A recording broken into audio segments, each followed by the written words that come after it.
Hello, hello, hello, everybody. Welcome on in to another fabulous evening of our Turf Wars 21 RPG charity series. Thank you all so much for joining us this evening. Tonight, I am joined by some absolutely fabulous individuals, some of whom have joined us earlier this week for fantastic games, and some of which are joining us for the very first time this evening.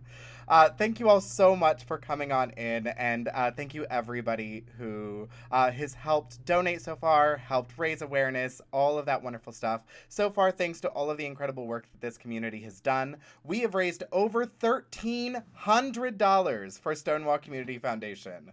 Y'all are powerful, chat. Y'all are incredible, and y'all are so incredibly generous and wonderful and amazing. So thank you all so, so much. Thank you to everybody who has donated. Thank you to everybody who has retweeted, who has shared about the charity series. And thank you to everybody who has tuned in and watched. All of that matters, every single bit. Whether you are just a viewer, whether you donate $1, whether you donate 5, whether you donate 20, every single bit matters. So thank you so, so much. Tonight, I am joined by some fabulous folks, and in a few moments, we are going to be playing an incredibly fun game of Dungeons and Dragons that I have themed around one of my favorite old cartoons, Wacky Races. So, our fabulous heroes are all going to be manning a powerful vehicle in the depths of hell itself as they race across a desert hellscape against other racers in an attempt to go for the gold and win victory and fame and fortune and all those other fabulous things that you race for. So thank you so, so much, everybody, for joining us for this incredibly fun time. I'm going to go through and have our wonderful players introduce themselves, tell you a little bit about themselves, where you can find them around on the internet, and a little bit about the character that they are going to be playing this evening. To start things off, I will start things off over in the top left corner. Ashley Craft, tell us a little bit about yourself, where we can find you on the internet, and who you'll be playing this evening. My name is Ashley Craft. I use they, them pronouns. I'm going to be playing Birdie Wilson tonight. He is a half elf rogue butler, and I'm very excited to play him. It'll be my first time playing him. I am an artist, a writer, an actor, and also recently started getting into TTRPG playing, so I'm very excited about that. And you can find me online. I have a card, which is ashleycraft.card.com, and also I have like an Etsy shop. On Twitter, it's Ashley_Craft, and Instagram and pretty much every other place online is just Ashley Craft without the underscore. So that's where you can keep up with all the fun things that I work on. Fantastic. And thank you so much, Anonymous, for that donation getting us started off right correctly tonight. Let's go. Thank you very much. Next in line, we have the fantastic Asynthetic 20. Tell us a little bit about yourself and your character. Hello, I am a Synthetic20 on Twitter, Synthetic20 everywhere else, and my name is Matt Kimberlin. I write TTRPG supplements, mostly 5th edition. I worked on Feywild Companion and Fizban's Vault of Draconic Secrets. I was the lead writer on that, and I am working my way into the TTRPG streaming space one step at a time. You can follow me on Twitter for any updates regarding that. And tonight I will be playing Bucket, a Warforged barbarian sage of the Path of Wild Magic. Both myself and Bucket use they, them pronouns. Oh, wild magic. Oh, wild magic. How entertaining. Next in line, we have the fantastic Broadway Blonde. Hi, my name is Broadway Blonde. You can pretty much find me anywhere at Broadway Blonde. I usually stream kind of in the summer and fall, so I'm not busy doing 800 other things for various charities, simulation games, shooters, whatnot. Play TPRPGs and Dungeons and Dragons in my spare time. And yeah, and tonight I'll be playing a character named Brittany Javelins loosely based off Britney Spears. She is your local bard who plays the bagpipes. I use he, they pronouns, and Brittany will be using she pronouns. Brittany got out of her conservatorship and went right into streetcar racing. We love to see it. Yes, It's streetcar racing beautiful. and bagpipe classes. Beautiful, wonderful. Next in line, we have the absolutely fabulous London Bradshaw. Hi everyone, I'm London Bradshaw. I use she they pronouns or they them pronouns. I am Twitch's first Black drag artist who is a partner on this platform, and I am part of formerly Queens of Adventure, which is a group of drag artists who play a podcast of Dungeons and Dragons. So I'm happy to be playing D&D with all of you today. I live by chaos and whatnot, so I picked Artemis Jones. Don't ask me why. Artemis will be using he they pronouns today, and it is a tiefling rogue who just likes to be hot all the time, so lives through chaos and probably be throwing some spears around people's tires. So good luck, everyone. Yes, we absolutely love it. And next in line for our players, we have the Juliancito. Tell us a little bit about yourself Hello. and your character. Yes, hi everyone. I'm Juliancito or Juliancito on Twitch, Twitter, pretty much everywhere you can find me. I am a variety streamer. I play mostly comfy, cozy games, lots of Animal Crossing lately, but I also play a lot of indie games. Tonight is my third one shot ever, so third time playing D&D, so I'm excited to keep learning and doing more. I will be playing a water genasi warlock named Brujito or Bruno, and he uses he him pronouns. Oh, thank you so much, Gamer, for that $20 donation to accent that fabulous introduction. Let's go. Chat, y'all are starting off right tonight, and I love it. Thank you so, so much. And anybody in chat, if this is your first time coming here for the channel for tonight's charity series, I am Wesselhausen. I am a queer and non-binary content creator here on Twitch. I focus on D&D and tabletop RPGs, often with a very queer, inclusive focus and emphasis in my storytelling. I tell everybody that I meet that I think that there is a tabletop RPG out there for absolutely everybody. And regardless what all of the gatekeepers and the naysayers say, we are here and we're not going anywhere. So you might as well get used to us because we're going to be taking over. We're going to be telling all of our stories. And regardless of what you say, we don't have to include trauma in order to tell our stories and be the heroes. So cheers and thank you. For everybody for celebrating this charity series and celebrating everything that we've gotten to do this week, celebrating queer and trans voices. A little bit about Stonewall Community Foundation. They are a nonprofit organization dedicated to LGBTQIA2 plus communities with 60% of their 60% of their funds that they produce going towards specifically trans communities and trans advocacy. This is incredibly important. There are so many wonderful things that they are able to accomplish with their funds. And here is a little bit of a breakdown of what your donation and what the funds that we raise actually go towards to help. So that $20 donation that just came through bought hot lunch for 6 trans youth at one of the shelters. So that gives you a little insight into how every single dollar can add up and every single dollar can matter. And like I said, even if you cannot financially donate, because I understand we are all trying to make it in this world, it is something that is so incredibly important. So feel free to share, retweet, spread the message, because it is something that is so incredibly important to this community. And we thank you so, so much for all of your help and support in spreading the message.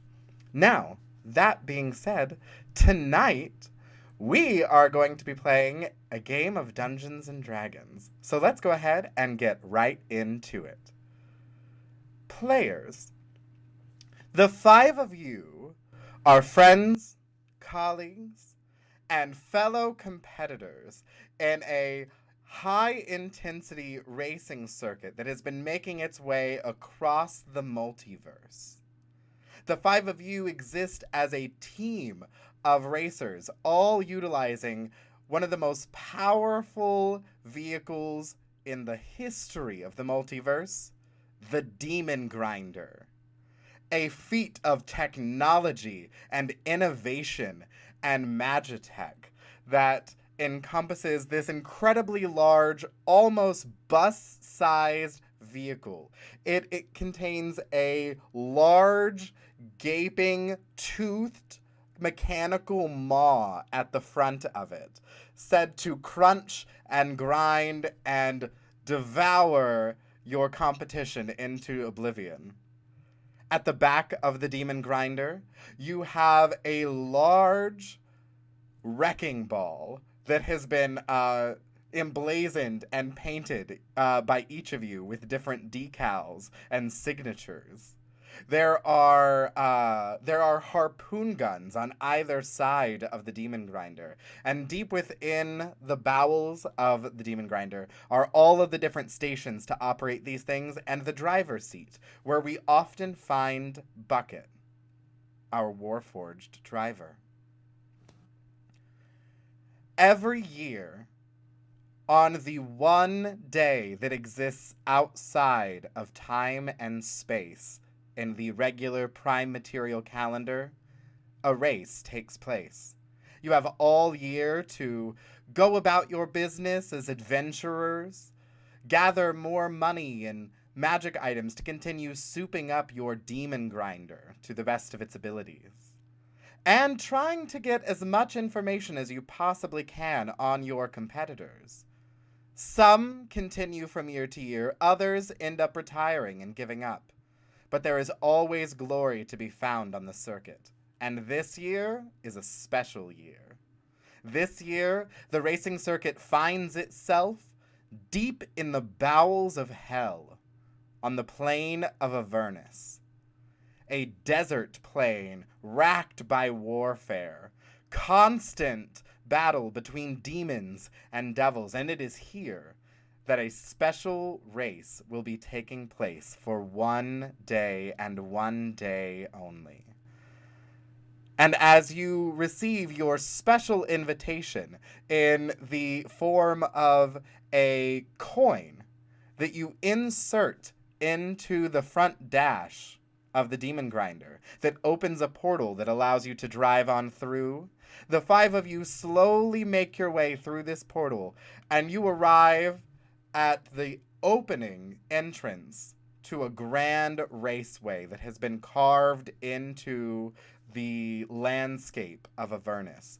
You see huge stadium seating on either side, constantly pouring in with people walking in, teleporting in across portals. You see folks from all over the multiverse are pouring in with snacks. This is the one day a year that angels don't fight demons, that horrifying eldritch creatures from the far realm don't try to corrupt those around them. For one day a year, everybody just wants to see the mayhem and chaos on the racing circuit.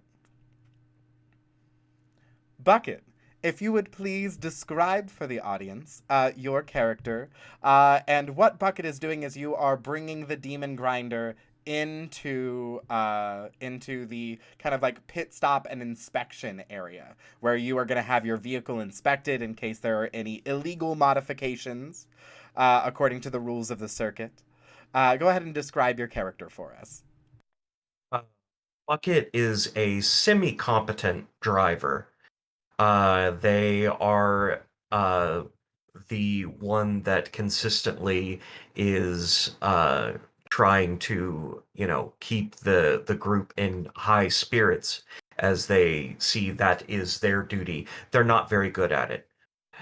And as Bucket drives into Avernus, they look up and say, I did not know that we were going to New Jersey this time. Bucket is a warforged, so kind of like a person made of metal with a soul. And they have different scraps of armor covering their entire body. It looks like they are armored, but they are in fact just wearing their skin. Uh, and they carry a very large hammer that they wield in two hands. I love it. I love it.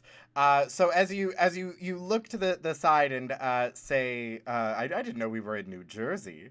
So there are 4 regular battle stations inside the Demon Grinder. There is the Grinder, the Chomper at the front, the large mechanical toothy maw.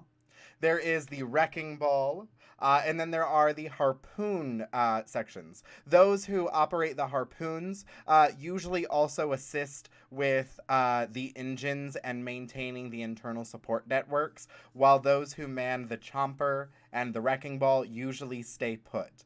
I will have you all as players let me know, what stations do you regularly man within the Demon Grinder?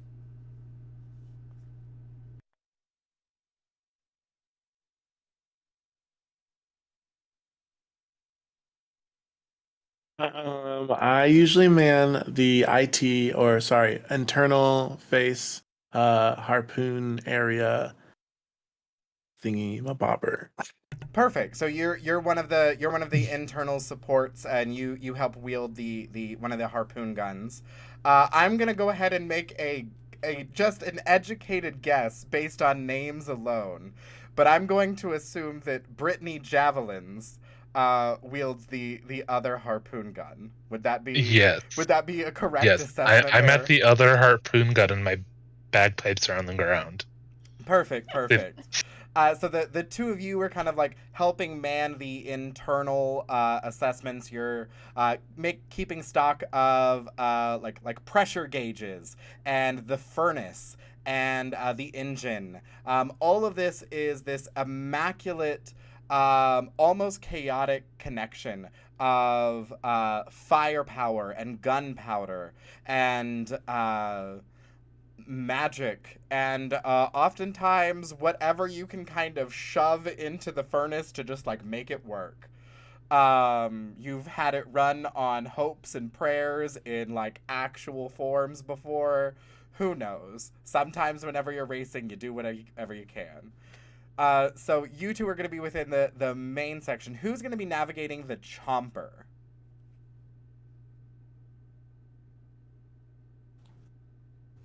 Sure. Yeah. I guess I will be navigating the toothy maw. Perfect, perfect. So I'll say you're right there up at the front of the vehicle. You're in kind of like the co-pilot seat. Occasionally you have to like reach over and like grab the wheel if Bucket is like tending to one of their wounds during an intense race. So go ahead and tell us a little bit about or introduce your character. Tell us a little bit about what they look like and how they're kind of like prepping their station as they are coming in. And then we'll move from the front of the vehicle to the back, where Birdie, our fabulous butler, is apparently on cleanup duty with the wrecking ball, which I feel like is just perfect. I feel like it is too. So Brujito is a water genasi and generally just wears a very thin, light armor, has a crossbow, kind of always at the ready. And he's just gonna make sure that everything's functional in working order, no missing parts, nothing that's gonna kind of throw us awry as we start this race. Perfect. So you, as you're pulling in, you start doing all of the like the test things. You make the chomper like go a little bit, and it goes to its fullest extent. It collapses down as far as it can go. You're just testing to make sure all of the gears are at the ready. Um, you're not familiar with Avernus, I would say. You've not traveled here before. Thank you so much for that $164.32 donation, getting us to $1,500. Thank you so much. Awesome.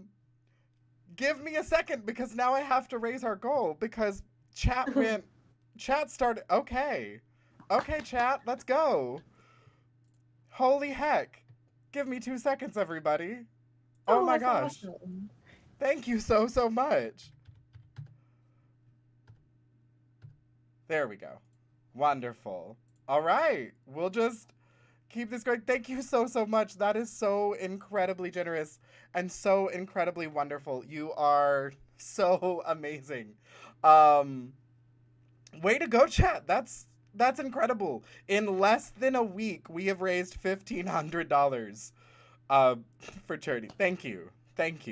I'm gonna come back to being able to formulate words. So the two of you, Brujito and Bucket, are going through the different like tester settings to make sure that everything is ready to go. And as you look out, you can see there's this like heavy metal mesh that covers the front of the vehicle. It's not like full glass or anything like that, but it's like really fine mesh, so nobody can like get their hand through.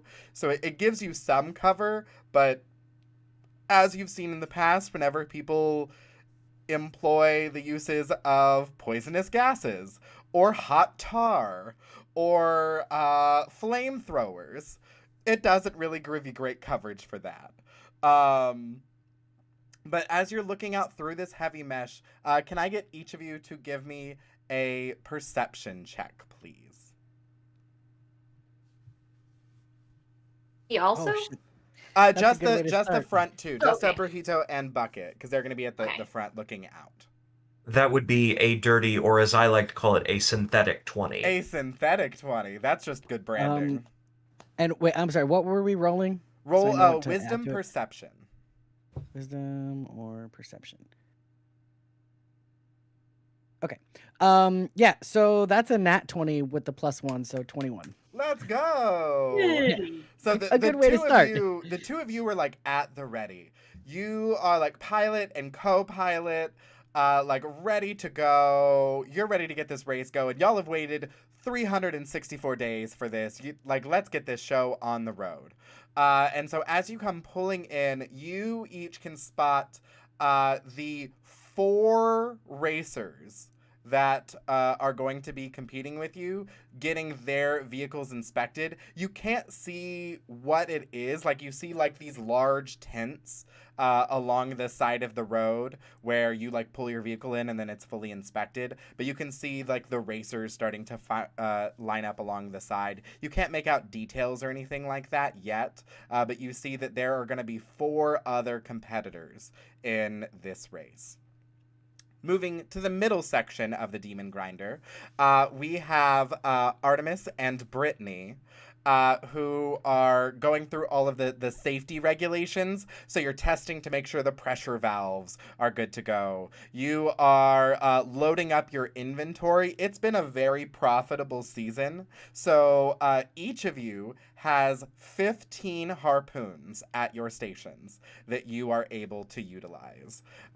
So should be plenty for the race, especially with only 4 competitors.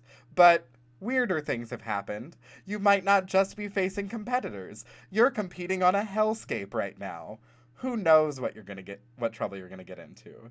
So, Artemis, if you could describe yourself for us. Oh, you're muted. Dang it, I do that literally every day. I'm Artemis, and I use he/they pronouns.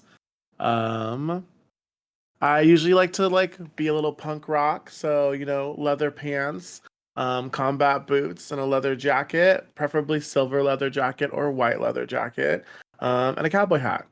It's a little hot in hell, so I took the leather jacket off, because I don't want to be sweating off my good drag. Yeah, so we're just looking like a couple of hot people, Brittany and I over here, manning some harpoons. Yeah, that's what I describe myself as. And a tiefling. So I like to be a little, devious at times. Yes. And of course we have to set the jacket off if we're going to be inside the vehicle. There's grease, there's smoke, like Yeah. with a fabulous white silver leather jacket. We got to take good care of that. So Don't want to it's get it like dirty. you actually have it in like a little protector bag, and it's like it's hanging next to your station at the ready. Yeah. So that like anytime you need to go like out the top hatch at the top, and like go meet your fans, you have it at the ready, but it's just hanging in a little protector bag at your station. Uh, Brittany Javelins, describe yourself. So I definitely say Brittany's pretty casual. First time in hell, didn't know how to dress, so just like dress casual, put my hair up. Of course, she does have her big bagpipes, and she also has 5 javelins with her. I'm imagining like also like kind of like I don't know how you store javelins, but like behind her back or something and something. So she's just trying to find room for her obnoxiously large javelins and bagpipes and making sure everything's all set. The javelins are just thread through the back of her crop top, like through Yes. like the back straps. She's just like they're just fanned out at the ready. Um, I love it. So, if the two of you could give me intelligence checks or investigation checks if you're proficient in investigation.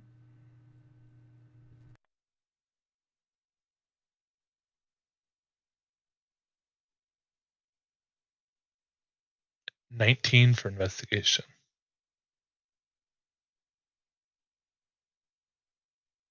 I got a 2 for investigation. No. So we're not going to be doing so hot today. um, I will say, everything looks pretty okay overall. Um, as you go, Artemis is like doing the initial checks. Brittany, as you go back through, you notice that like one of like the pressure screws is like a little too loose, and there's like a very, very, very faint like leak from the steam, that you have to like come back through with this incredibly large like wrench, like a Bioshock sized wrench almost, and like tighten it back up, after Artemis. Sorry.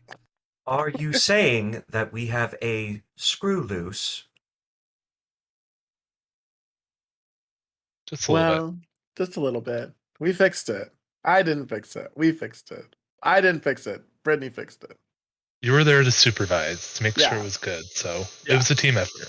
Thank you. Fixing the loose screw is desirable. The loose screw has been fixed. And at the back of the vehicle, it's like up a couple like ladder steps, and there's like a little peek out section where the like the control panel of the wrecking ball is. We have Birdie right inside that section. So like right inside the little standoff, there's a little door that leads into like a little like place for you to like sit. Whenever you're like not called to station, and right inside there you have a little like drop down like small half table that you had like made inside there. It's got this really beautiful ornate little tea set. And as you're like pulling in, Birdie is like making afternoon tea. And like getting ready for the day. So, Birdie, introduce yourself and describe yourself. Birdie uses he, they pronouns. Birdie is like 5'6". He is wearing, because it's hot in hell, normally he'd be wearing a three-piece suit, but because it's so warm, they're just wearing like a short sleeve, kind of like what I'm wearing. They are wearing suspenders and a bow tie. Birdie has like ginger hair. It's kind of curly on top, shaved close on the sides, and kind of flops over one of their eyebrows. Birdie has a mustache, which is properly waxed and curled up at the ends. Yes, nice and fancy. And they're also wearing dress shoes and dress pants. Um, and that's pretty much their appearance. They have quite an assortment of various things that they may need to throw off the back of the wagon or hit at tires. They have some darts. He has some grenades, all kinds of fun stuff like that. So he has 2 boomerangs ready. I'm immediately scared of this fabulous individual making afternoon tea like next to some grenades. So Bertie, as you kind of like put away afternoon tea and you're like, well, I guess it's time. You close that little tea hatch and you go and stand up at your station and you watch as the demon grinder is starting to make a right turn into the inspection tent. Your tent is at the very end of the line. Bertie, if you can go ahead and give me a perception check as y'all are starting to make your way in.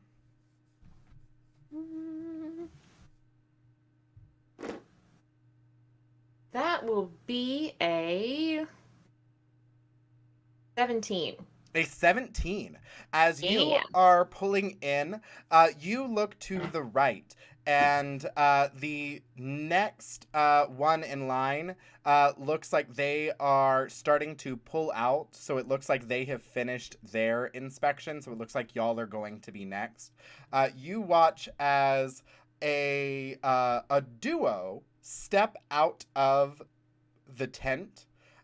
You see a hunched over, like almost canine or wolf-like humanoid.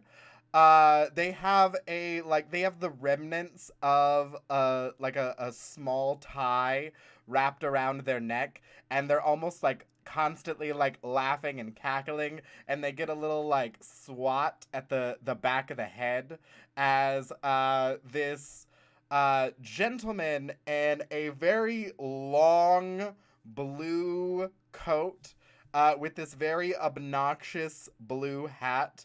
And admittedly, you're a little concerned to have to admit this, a arguably on par mustache as yourself. Oh no. You recognize these two racers as individuals who are regularly competing in the circuit. This is, of course, Dick Dastardly and his companion Muttley, who compete in a. They compete in like. They look almost like motorcycle bikes that can combine together and have one act almost like a little sidecar, so they can link together and ride together, or they can split apart. And you've noticed that they've used this strategy a number of times, and they call their vehicles the Devil's Ride. And so you see them kind of like pulling out, and it seems like they have been fully inspected as your Devil's Grinder comes into the fray, or comes into the tent to be inspected. So shortly you hear a really like cutesy rhythmic knock on the entrance hatch. You hear the grinding of metal as slowly descending down. You see this very small gnome woman with this like bright red hair that is still actively moving and almost looks like it is on fire at all times. She has this array of like ocular devices that have like tons of different lenses on them. And she has this pristine white coat that, like, does not get stained at all. As she steps down onto the demon grinder, a little bit of like soot falls from one of the pipes and hits the coat, and it just seamlessly slides off. And she just kind of like looks at it on the ground and is kind of, hmm. And she doesn't say a single word. She goes around. She literally will like actively move people away. And as she does, you notice she's much stronger than you would have anticipated for a small gnome to be. Like, seemingly moving Bucket and Brujito away at ease, just like calmly, like pushing you almost completely out of the way, and you almost have to catch your footing as she's just going by and checking every little thing.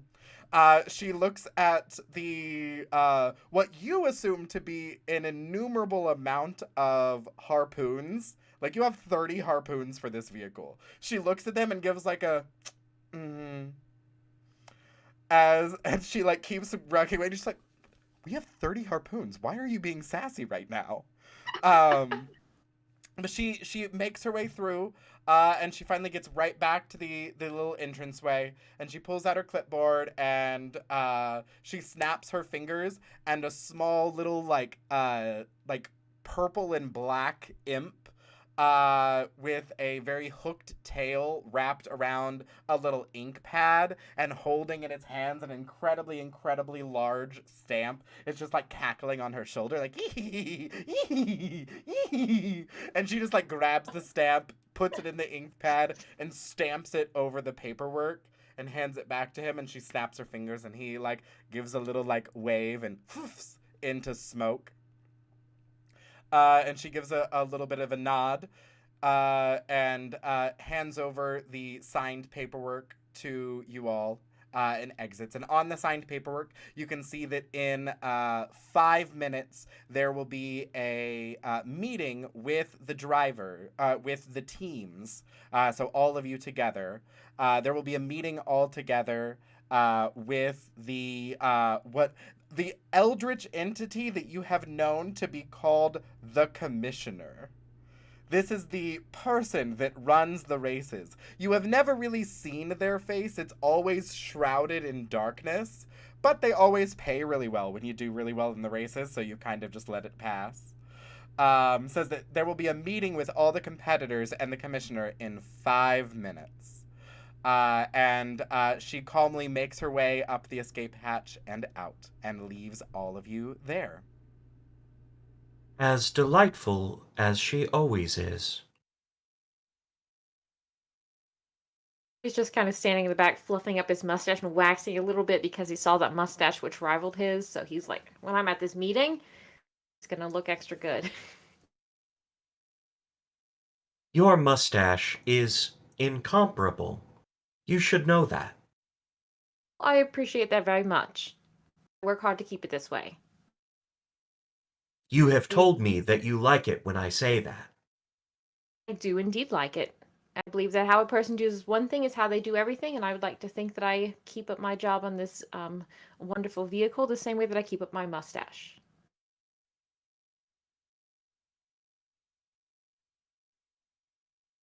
One of the That few people I is, trust driving, so should be should take that well, compliment to heart.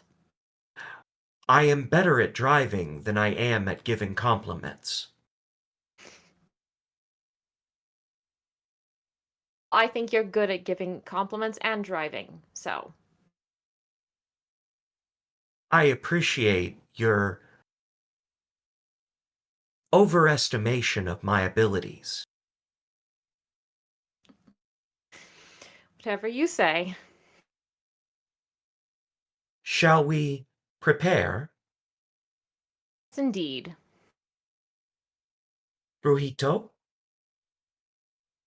Yes, are you ready to disembark?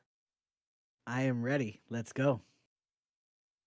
And Bucket will stand up, shake off, get a little bit of the dust out of their joints, and then head on out. And Brujito will also stand up and kind of just stretch a little bit and follow Bucket. Artemis, do you bring the white jacket with you? Yeah, I'm gonna carry the jacket like this because I don't want anybody to get it dirty. So I just make sure that we carry it along this way and make sure that, yeah, it's usually like purse first, but the jacket is so Jacket nice that it's first. jacket first. Yeah, Yes. I love it. jacket first, cowboy hat second. I'm 100% also gonna say, your since it's purse first, but it's jacket first. Your jacket has been specially tailored, to have many different pockets that are actually just interdimensional spaces. So as long as they Oh. fit the width of the pocket, you can fit whatever you want down inside of it. In any of the pockets there, it's like a bag of holding, but like jacket pockets. Perfect. Okay, Um, so now I have a jacket of holding. Um, Brittany, did you want to put your javelins in my jacket while we're here? Yes, I need a place to store them. I have so many things. I also have a flute on me as well, so I could really use the extra space. Okay. Do you want to put your flute in here too, or like? No, I'll just put that in my back pocket. Oh, And okay. I'll just Sounds hold my good. javelin. Very, very Lizzo-esque flute. Got it. Who did it first? I like to imagine that in one of the previous year's races, you 100% went up against Lizzo, likely in New Jersey. That's where it all went down. Whenever you were racing in New Jersey, Lizzo was one of the competitors. This is canon now. Yes. Welcome everyone. This is what tonight is like. Lizzo was a fierce competitor, but we kicked her ass. Oh my gosh. So the five of you emerge through the top escape hatch of the demon grinder. And as you step down, you can look down the row and you see the Devil's Ride, the two motorbikes that have the ability to connect to one another. As you continue looking down, you see another vehicle. You have recognized this make of vehicle, but you don't recognize this one in particular. This is called a Tormentor. They're almost like dune buggies. They have these heavy, like scythes at the front and the back to kind of like help protect them. And as they go, they have heavy rotating scythes that go out on either side of them. These are very much like defensive and like very speedy vehicles. These are ones usually favored by riders who want to just keep others away from them and don't want to do anything. They're designed for like speed and evasion and defense rather than offense. Um, and then a little further down, you see one of the most formidable vehicles. This is the one that probably rivals yours the most. It is called a scavenger. However, this one is completely decked in these incredibly large. It looks like dark, almost ichor like metal that comes up in spikes, and you can actually see like flailing spirits like reaching out and crying and like gasping in pain as they are anchored into these spikes that are all around it. And on the back side of the vehicle, you see lightly swaying in the like hot hell desert breeze this incredibly large, it looks like a skeletal hand. It's almost like a grappling claw that dangles off of a cable on the back of the vehicle. And at the far end, the very first vehicle in line, you see like a standard black sports car, like an old school classic black sports car, like pristine chrome on the wheels and on like the front grid, uh like windows all rolled down, beautiful leather interior. It's just a black sports car. amidst all of this. Um, and as you all arrive at your meeting with the commissioner, you come face to face with the other racers. Birdie, you have already recognized and identified Dick Dastardly and Muttley, regular competitors of the circuit scene. All of you recognize one of the new up and comers of the circuit, the one that rides the one that rides the Tormentor. You see this woman, very, very short, almost completely like buzz cropped hair, heavy leather. She looks like she's probably the one that's the most equipped to be in this environment. Like rough leather wear, looks somewhere between like a mechanic and like a street punk. And you see this full metal arm from like elbow to fingertips. And this is Furiosa, who is one of your competitors. Next to Furiosa, the competitor that drives the scavenger, that vehicle with the large skeletal claw at the back, you see the form of a skeletal-like turtle. Their shell and all of their flesh is gone, and just it remains bone. And there is this wispy bit of shadow that pours out from all of the openings around the turtle shell. And you can see just like this base form of this skeletal turtle there. And you see them kind of like laughing a bit maniacally behind them. And this is Drybones, a new up-and-coming competitor who has been making waves for how vicious and how unrelenting they are as a driver. And the last one that you see is a standard human male wearing like a tight black t-shirt and jeans, has a bald head, and this is Jason Statham. You're literally competing against Jason Statham in this race, because every movie that involves car chases needs your standard white quote unquote protagonist. And he introduces himself as the protagonist in this very gruff voice. Doesn't give you any context into it whatsoever. And you see everybody, including the commissioner, all just kind of like look over at him and like raise eyebrows and just roll their eyes and turn back and almost cut him out of the circle, where it's like, all right, well, that's okay. I don't know how you got an invitation, but we're gonna brush past that real fast. And the commissioner goes on to let you all know that there are going to be 3 laps in this race. As usual on the circuit, the racetrack itself has been enchanted so that any harm that is done to you is immediately reversed. And he makes a very pointed look towards Drybones, and he says, that means no reaping of souls. None. You can't. Stop it. Says, we have littered the racetrack with a number of hazards and treats for all of you.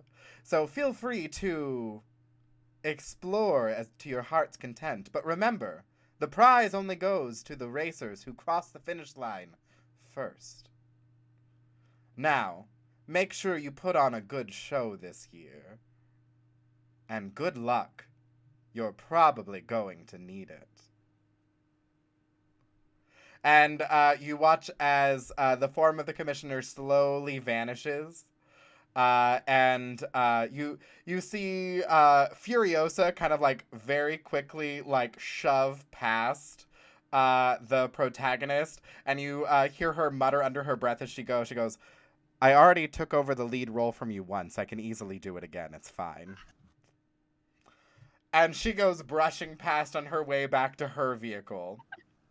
Uh, you see Dry Bones kind of like stop over at the protagonist and like draw a really creepy turtle claw like across the front of his chest, like, "You would look really pretty at the front of my vehicle."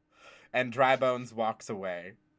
Uh, uh, Muttley is just kind of like walking away cackling, and Dick Dastardly turns to you, Birdie, and says, "It's good to see you again, Birdie. Your mustache See you is again too. coming in nicely." As is yours. He kind of turns on his heels really quickly and walks away. Just kind of fluffs up his mustache again. You see Dick Like a Dastardly bird. doing the same, just like saying my mustache is coming in. How dare they turning that on me? They know that's my line. And so they all walk away. You all have a brief moment. You watch as the imps, like the little helper imps, are coming to like take away the setup table and all of that. You do have a brief moment. If I can get perception checks from all of you really quickly before you head back to your vehicle. 15. 18 for me. 14. 10. 19. Actually 15. Okay, perfect. So, Artemis, you catch the rough layout on the, like, you can look ahead on it. It looks like the others already got a chance to look over the map. As you look at the map, you do a real quick glance, and you're just looking for openings to fire your harpoon. So you're looking at the spots where there are heavy curves, where there's going to be multiple vehicles spread out across each other, where you have a chance to like kind of like harpoon somebody and like tie them up. So you get caught of a few different ways that you're going to have. The rest of you catch that as well, but the rest of you notice strange markings on the map. You notice that there are a number of spots in some of like the straightaways and the turns that have a row of like iridescent floating squares with question marks in them.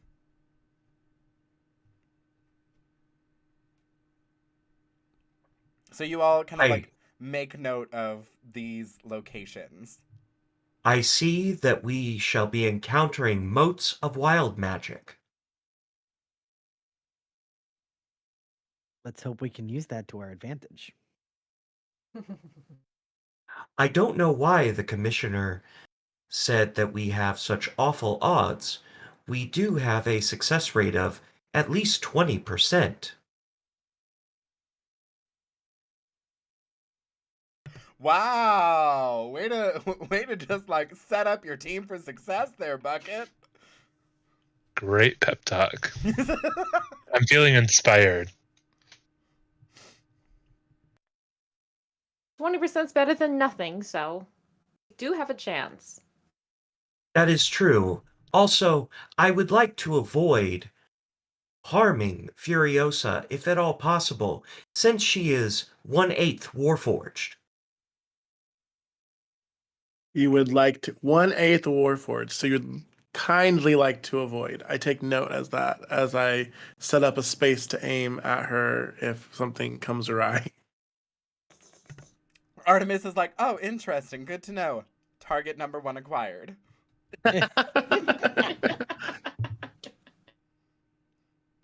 So you all make these notes and you head back to your vehicle, and unlike other races where they have like Everybody like slowly line up. All of you get to line up along the same line as you go.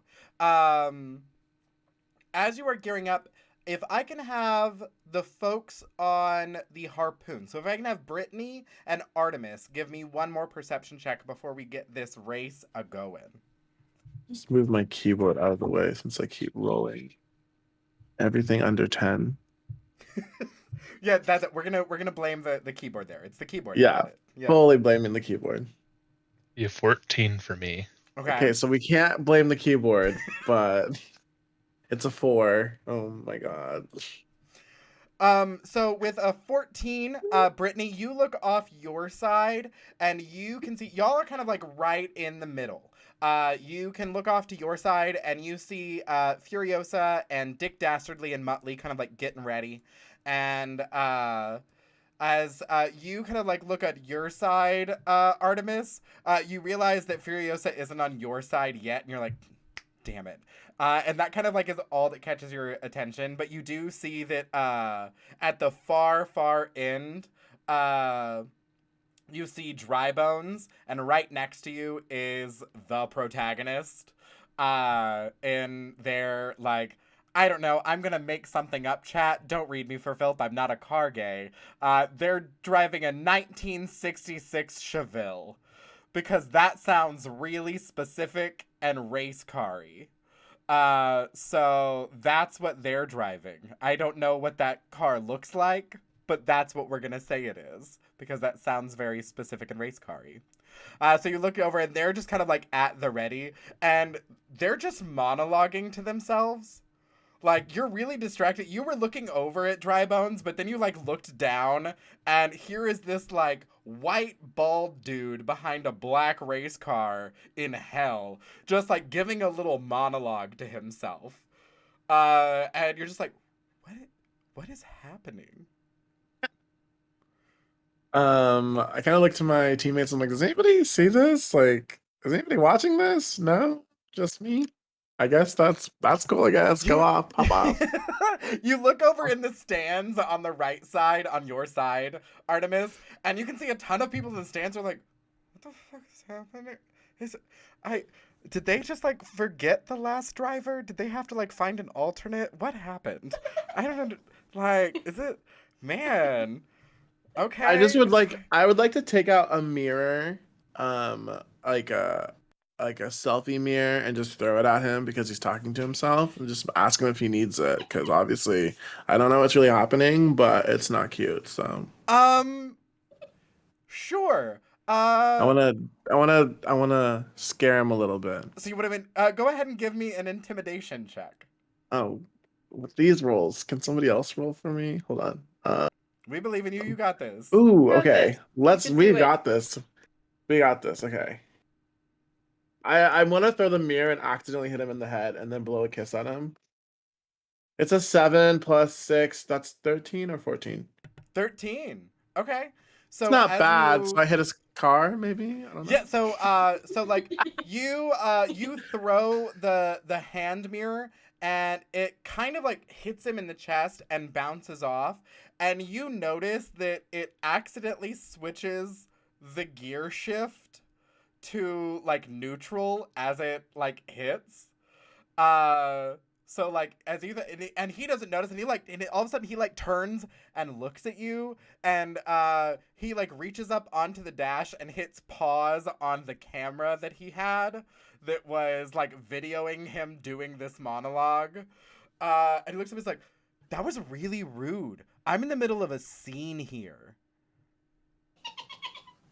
And as he says this, and like as you're getting his attention and he's like really flustered, you can look up and all of you see floating down from the sky in this like dark cloud of bats and smoke, you see this like small like devil turtle that's just like cackling maniacally and pulls out a little fish hook, and it's got like the 3 racing lights ready, and the red light is starting to flash and then the yellow light is starting to flash. And Artemis, you still have the protagonist's attention. He's like really angry and upset at you, and you're just over here like flirting, and everybody in the audience is cackling because they see what's happening.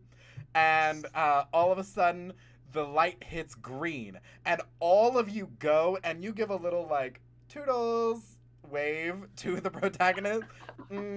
As all of you speed off, and he's like shit and slams on the gas, but he's in neutral, so his car grinds to a halt, and he starts quickly trying to switch gears, and all of a sudden a puff of black smoke erupts from the hood of his car, as his car is essentially taken out of the race before the race even begins, because white guy protagonists have gotten to be the protagonists of their stories for plenty of times. You can sit this one out. The four other racers begin furiously speeding ahead as the race begins. Now, everyone, this race is going to take place in 3 laps. Every lap, I am going to give each of the... I'm going to give the driver an action. I am going to give, based on what the driver does and where the other drivers are in the race, potential actions for using your personal skills or the active weaponry of the vehicle itself to try to combat them. And you're going to have to deal with a chase scene, like, inhibition. Like, something's going to happen during this leg of the race that you're going to have to overcome. So we're always going to start things off with our driver. Now, driver, you can drive carefully, drive normally, or put the pedal to the metal. I believe it is appropriate on such a furious road to put the pedal to the metal. Beautiful. So you are going to take the dash action this turn. So you all watch as flames spurt and the furnace erupts in flame, and the engine spurts to life quickly, and the demon grinder is going to shoot ahead very, very quickly. The only vehicle that is going to be able to match you in speed with its actions this turn is going to be the Devil's Ride. Dick Dastardly and Muttley. They're also dashing, and their motorcycles are a little bit more built for speed. You watch as the other two are kind of like taking things easy this round and are going to do it. So, at this time, Dick Dastardly and Muttley are going to be in line with you all. They're going to be right alongside you. And behind you is going to be Furiosa and Dry Bones. Now, as you do this, let me go ahead and roll to see what your complication is going to be for this race. I'm so excited. This is the first time I've gotten to use these types of mechanics, and I can't wait to see where we go from here. Bucket, can you roll me a d20 and let me know what you get?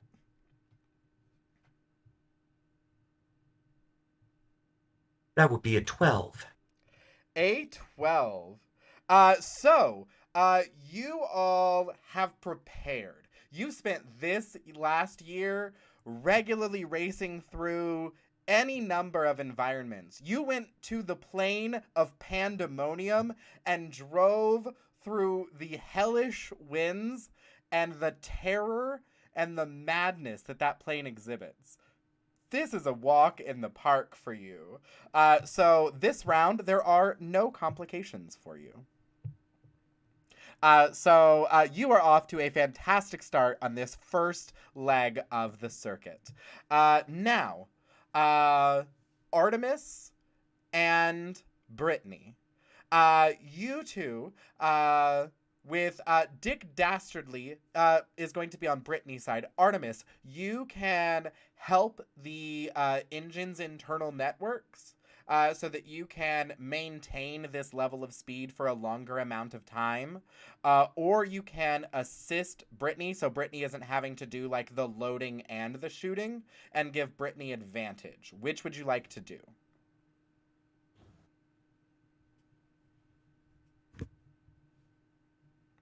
What was the first one again? I know that I can help and give Brittany an advantage, but you said maintain the speed for a certain amount of time. How long would that? So you would be able to maintain this speed for this leg of the race. The more times that you do that, the harder it's going to be, and the more that there is the potential for a mishap within the vehicle.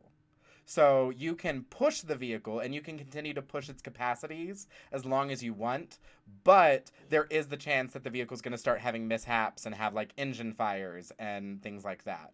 So you can push its capacity and keep up that really, really high speed, or you can assist Brittany in their attempt to try to attack Dick Dastardly and Muttley. I'll help Brittany. And we'll probably just keep the pace that we're going at right now without ruining our vehicle and ruining the next 2 laps that we have. Okay, perfect. So y'all are in a great spot right now. You don't have to worry too much about like gaining speed or maintaining speed just yet. So Brittany, you are going to be able to take a shot with your harpoon gun against the Devil's Ride. Now, these are fast moving motorbikes, and they are essentially just motorbikes. Now, you do know that Dick Dastardly is a chaotic magician and uses all manner of illusion and trickery to his advantage because their motorbikes are just motorbikes. They don't have large spikes. They don't have all these different things. They rely on tricking their opponents in order to get ahead. Come on, anybody who watched Wacky Races and know that's exactly how Dick Dastardly won his races? Come on. You can shoot at them. You are going to be shooting at advantage. And for your harpoon gun, you're going to get to roll a d20 and add 5 plus your dexterity bonus.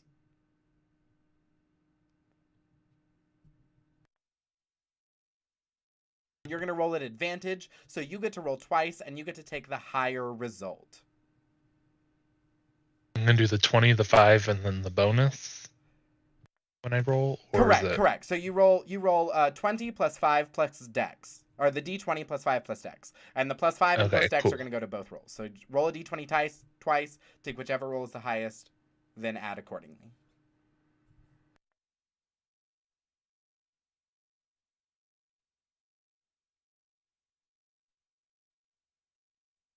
So it'd be a 20.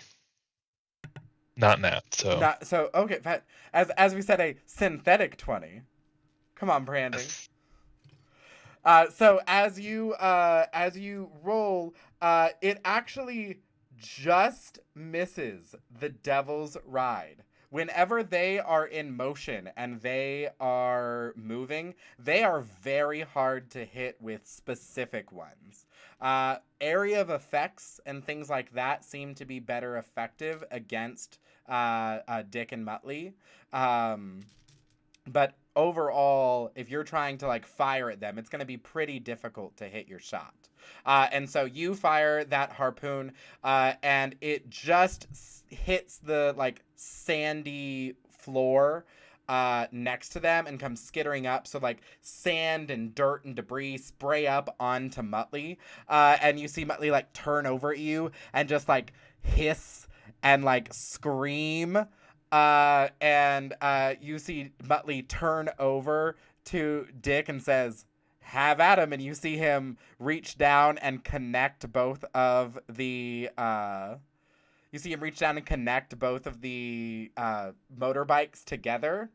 And you watch as Muttley starts climbing out of the motorbike and looks over at you and lets loose a loud howl as Muttley leaps into the air across the roadway and scammers down onto the demon grinder. We're gonna see if Muttley can make it all the way to you, or if Muttley's kind of like clambering along the bottom here. Muttley's definitely clambering on the bottom. Over anticipated how effective he was.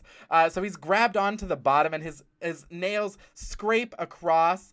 And so he's holding on to like the spikes and the armor of the demon grinder down at the bottom. And he's trying to climb his way up, but he has his sights set on you, Brittany. Great. Behind the demon grinder, Birdie, you can see Furiosa is very quickly trying to fend off Dry Bones. Dry Bones is trying to like ram the vehicle into Furiosa's tormentor, and she's able to kind of like quickly kind of like juke and maneuver it away, but she's kind of like actively fending Dry Bones off. You can interfere in either of them, or you can hold your action, and the second that one of the vehicles is able to overcome the other one, you can try for a swing with the wrecking ball. Or you may use any of your myriad abilities that you have, or equipment, or weaponry. That's on you. Okay. I think Birdie might want to take out the Dry Bones vehicle because it's obviously more of a threat probably than the other one because it's larger and more evil looking. So I do have a short bow. I would like to try firing an arrow at the Dry Bones vehicle. Perfect. So are you gonna aim at like the vehicle itself or like the tires? The tires. Okay, perfect. So you just want to try to like disable it a little bit. Your tire may not completely like puncture the tire, but it'll like cause enough of a to like do it. So go ahead and give me an attack roll with your short bow. Righty. Let me see what I add to that. Do I add 2 attack rolls again? You will add, if you're attacking with your short bow, it's going to be your dexterity modifier and your proficiency modifier. Okay, perfect. Dexterity is 4 and proficiency +3, so plus. That'll be a 23 total because I got a 16 on the die and then a 4 + 3.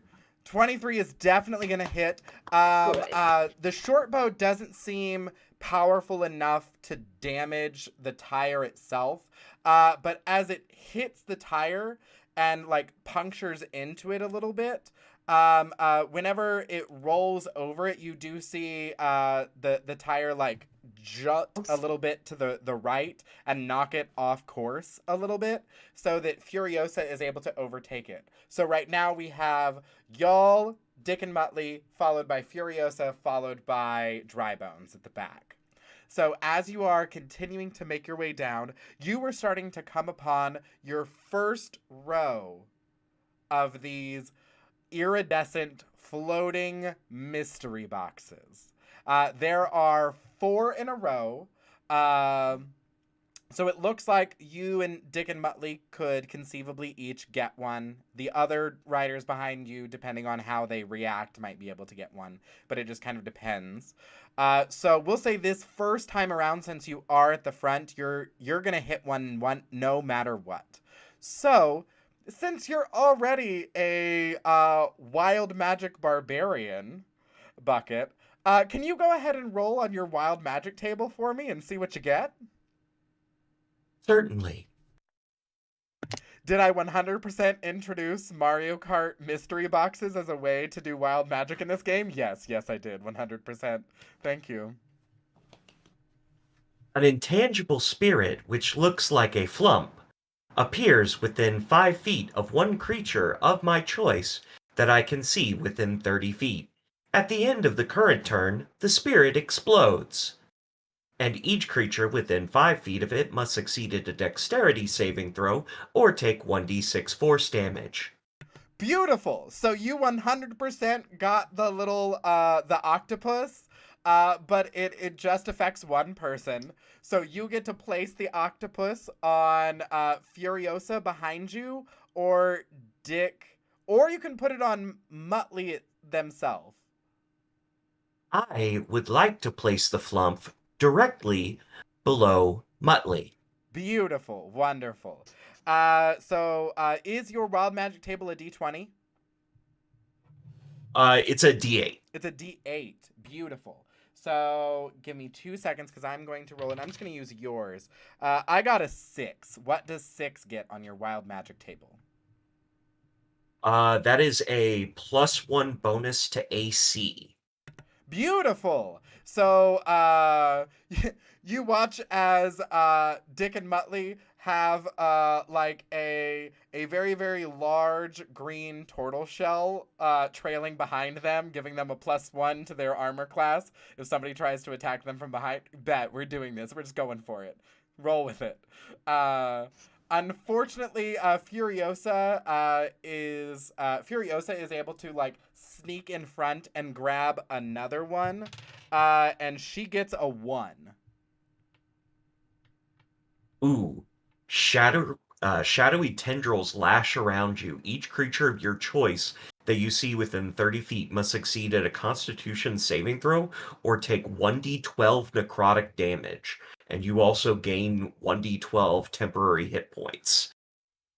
You watch as Furiosa skirts up along the right side with Dick and Muttley over on the left. And she kind of like looks over at Artemis as she drives into this wild magic thing, gives you a little bit of a hello out the window, but also turns around and flips you off with her metal arm. And you said it's a Constitution saving throw? Yes. Artemis, I need you to give me a Constitution saving throw, please. And it is save or suck. Well, No half I like damage. to do both. So.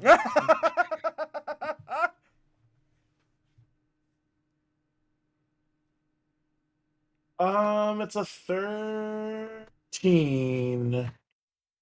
I will 13. say 13 is perfect for it. You watch as all of a sudden the shadows on the harpoon station around you all lurch up and create like actual tendrils and all try to slam down on you, and you like just manage to turn and those black shadows collapse down on you and they dissipate, and you kind of like look up like, excuse you. Yeah, I want to check my jacket and see if it's okay, because that's really important here. You didn't take any damage, so your jacket is still in pristine condition, so she didn't ruin it. Okay, perfect. It's the moment that my jacket gets ruined is probably when I'll start fucking shit up. And I'll say, because Drybones trailed behind due to Birdie's off-kilter shot, that Drybones isn't going to be able to get one of the wild magic boxes. But as you all come roaring past and you start making your way towards the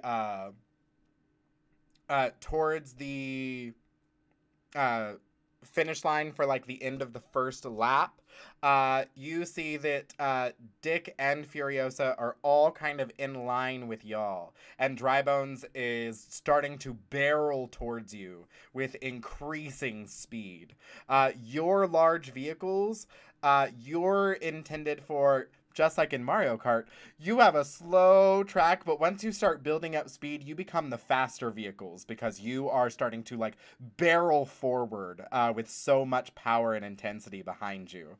So the faster vehicles have to like get going or start like trailing behind. So as you all pass through the first round, you actually watch ahead as the track itself starts to change a little bit, and you have a lower track and a higher track on a few sections as you go. So, as we steer ahead for the second lap of our race, Bucket, I will ask one more time. Would you like to slow down a little bit? Would you like to maintain your current speed, or would you like to speed up even further? Keep in mind that since you are already speeding, you will start to threaten the mishap of your vehicle. I would like to attempt something specific. Go It is for a it. move I like to call brake check. Okay. I would like to attempt to throw Muttley from the vehicle and then run Muttley over. Oh, love it.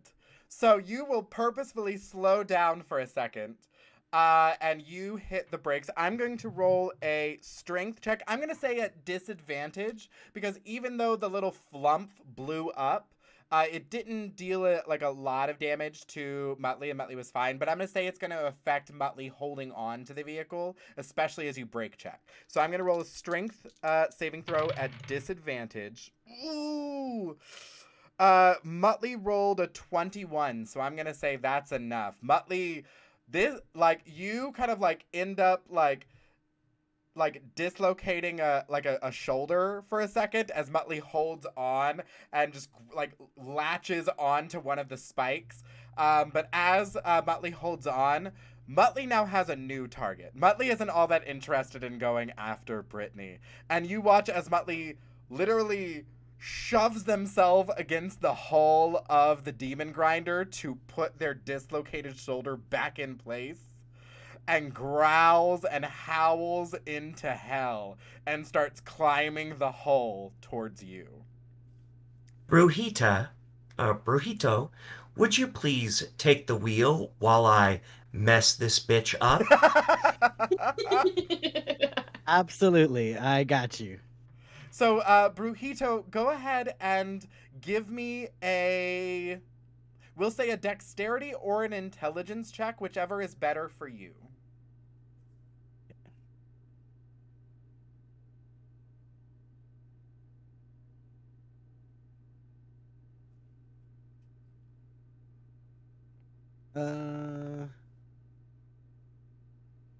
Okay, so that's a 18. 18. So you manage to you kind of like look around, you're like shit, and like reach over and grab onto both hands on the wheel and kind of like stir from the passenger seat as Bucket very calmly unbuckles all of the safety belts, removes them, and like stands up and starts to walk over to like the grating on the side looking down for Muttley there. Um, so Muttley is going to get up. I will say, do you want to open the like a little like window flap to Muttley and try to knock them off of the ship? Sure. That Okay. sounds like, yeah. So go ahead and give me an attack roll with your Okay. hammer. And uh, as I roll, I would like to rage if possible. You watch as so. What does it look like as Bucket the Warforged rages? Basically, you know how like My Hero Academia, whenever the one guy that has like the rocket legs has like steam exhausting out of the back of his legs, it kind of happens like all over Bucket's body, and Bucket's form grows and expands to look much larger and more imposing for the time that they are raging. I love this. I love this. So go ahead and give me an attack roll with raging towards Muttley to try to knock them the hell off of your vehicle.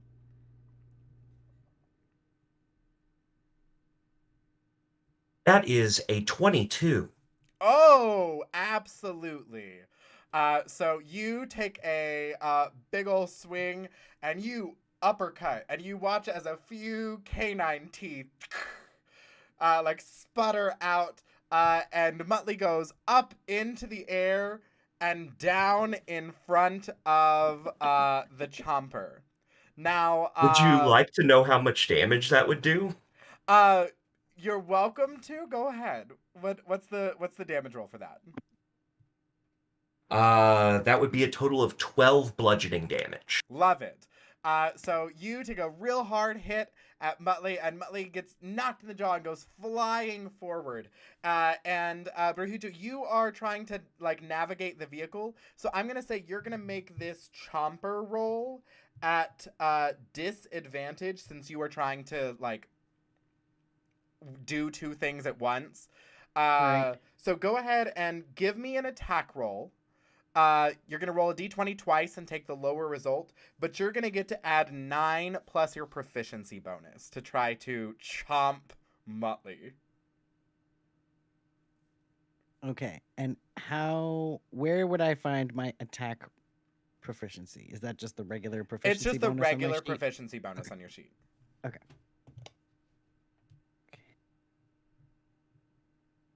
Okay, so and a disadvantage, so the 8 plus 3, 11. And then plus 9 for the chomper itself. So that's So, a dirty 20. 20. Wonderful. First of all, welcome on in, Raiders. Jeff, thank you so much for sharing your fabulous community with us. Welcome on in, everybody. You are just in time.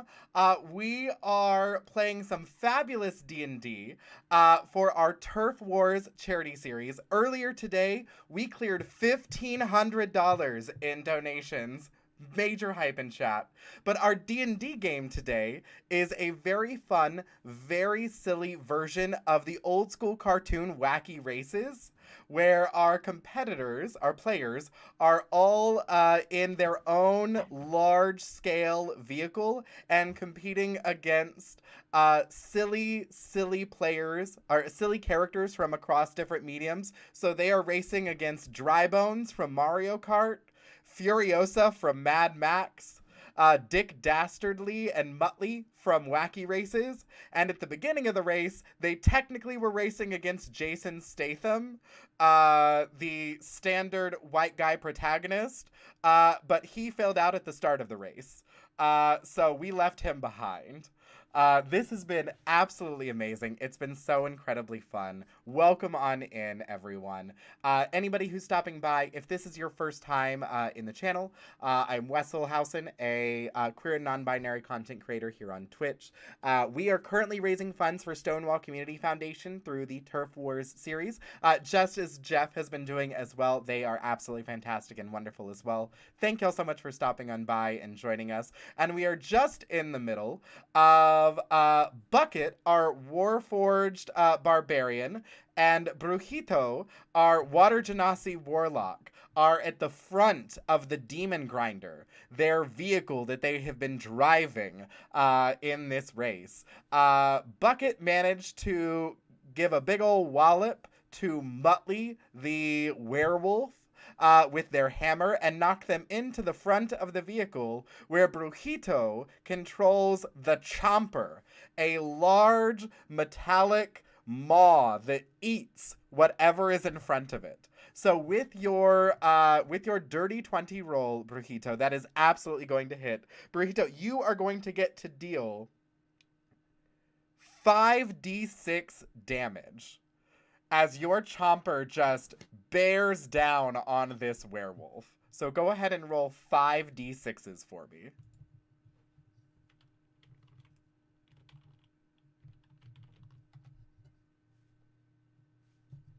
Okay, so let me math. Okay, the first two were a total of 10, then 8, and then the last one 5, 23. 23 points of damage.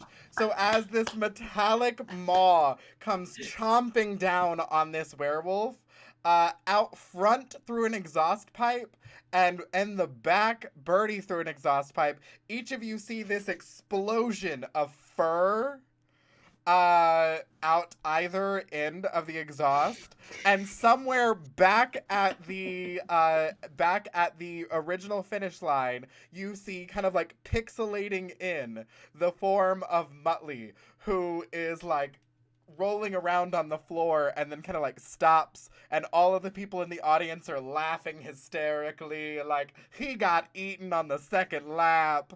Everybody look at him. He should have been aware of the dangers. Not this. I'm gonna give this one to chat this time. Somebody in chat, do exclamation point D20, and let's find out what potential hazard our drivers end up with this time for this second lap of the race. Whoever gets to do it first will help determine it. Draco, you rolled a 15. Fabulous. Thank you for your assistance, chat. So, this second leg of the journey. As you are writing, you realize that you have been distracted by Muttley all this time, and you did not pick a side between the lower path and the higher path. Y'all have been driving down the middle, and the pathways have risen and lowered so that there is an upper path and a lower path around the track. So I am now going to need, I will say, Brujito, since you are still technically in control of the vehicle, I need you to give me a dexterity saving throw to try to quickly pick a direction. And if you succeed, I will allow you whichever direction you pick to be the one that you picked. And if you fail, it's going to be the opposite. Okay. Oh boy. 18. 18. So would you like to very quickly turn the wheel to the upper path or the lower path? Let's go with the lower path. Lower path, perfect. So you're gonna head lower alongside Dick Dastardly, and Furiosa and Drybones are gonna head up the upper path. Dick Dastardly is furious, like so incredibly upset at the fact that you took out his partner. Granted, his partner started it. He understands that. That's not the point. So you see Dick Dastardly actually cut loose the other bike so that he can drive faster, and gives y'all a big ol' middle thumbs up, and hits the gas really, really hard, and is going to try to drive away very quickly. Now, Brittany Javelins are our harpooner on the left side of the vehicle. You have the ability to try to take a shot with your harpoon if you would like, at the speeding away Dick Dastardly. Or you can attempt to do something else with your various equipment. I think I'm just going to try the harpoon again. Why not? Go for it. Go ahead and give me an attack roll, and you get to add 5 plus your proficiency bonus. So I believe that'll be 8 total.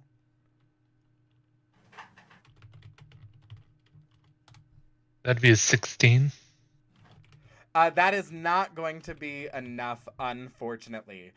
So you go to fire off your harpoon again, and it is just as Dick Dastardly raises the front wheel to do a big ol' and then lets out going as the tires squeal and smoke blares behind, and he takes off and scoots in front of you all now, taking the lead. Artemis, you are on the right side. You can look up the cliff that has now formed, and you see Furiosa and Drybones kind of going at it.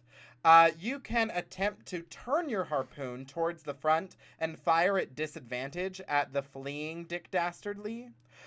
Or you can ready an action and fire your harpoon at Furiosa or Drybones as soon as the levels meet. Who would you like to go after? Or, if you have another ability that you would like to try, you're welcome to do so.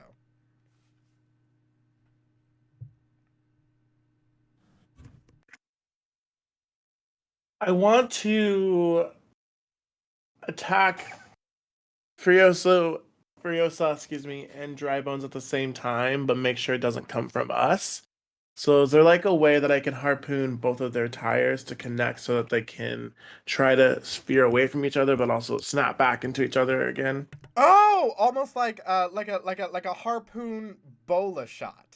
Yeah, is that a thing that we can do? Yeah, so I'll have it be this. So it's gonna take some finagling.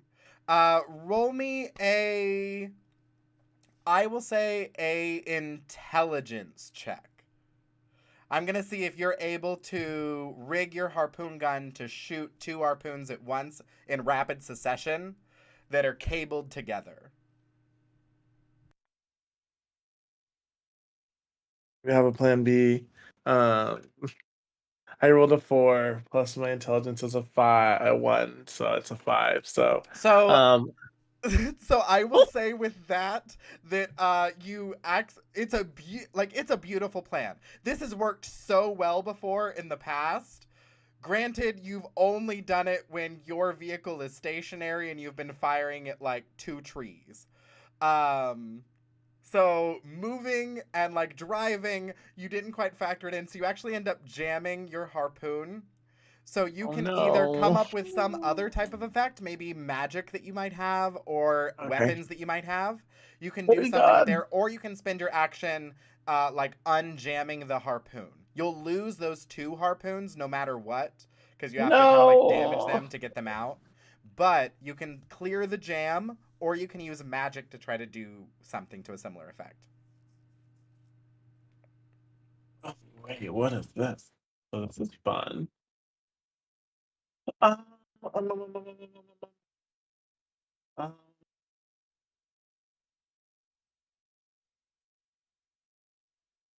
oh wait. Oops. I pressed the wrong button. I want to use. Yeah. Nope. I'm out of ideas. Okay. I think I want to use. What is hellish rebuke? I can't find the So, definition. Hellish Rebuke, if you take a hit, basically the flames of hell rise up and attack them back. So it's something that like if you get attacked again by Furiosa, if she actually manages to hit you, then like hellish flames rise up and go and attack her.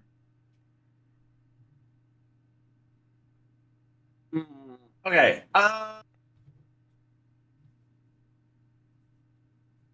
I'm gonna work on getting the harpoons undone because I'm obviously not capable of attacking people this round. Not a problem. So So you're gonna spend your turn unjamming the harpoon gun, and so it like takes you a little bit, and you're like, it was a really cool idea. It would have been awesome. I no, it's fine. Shush.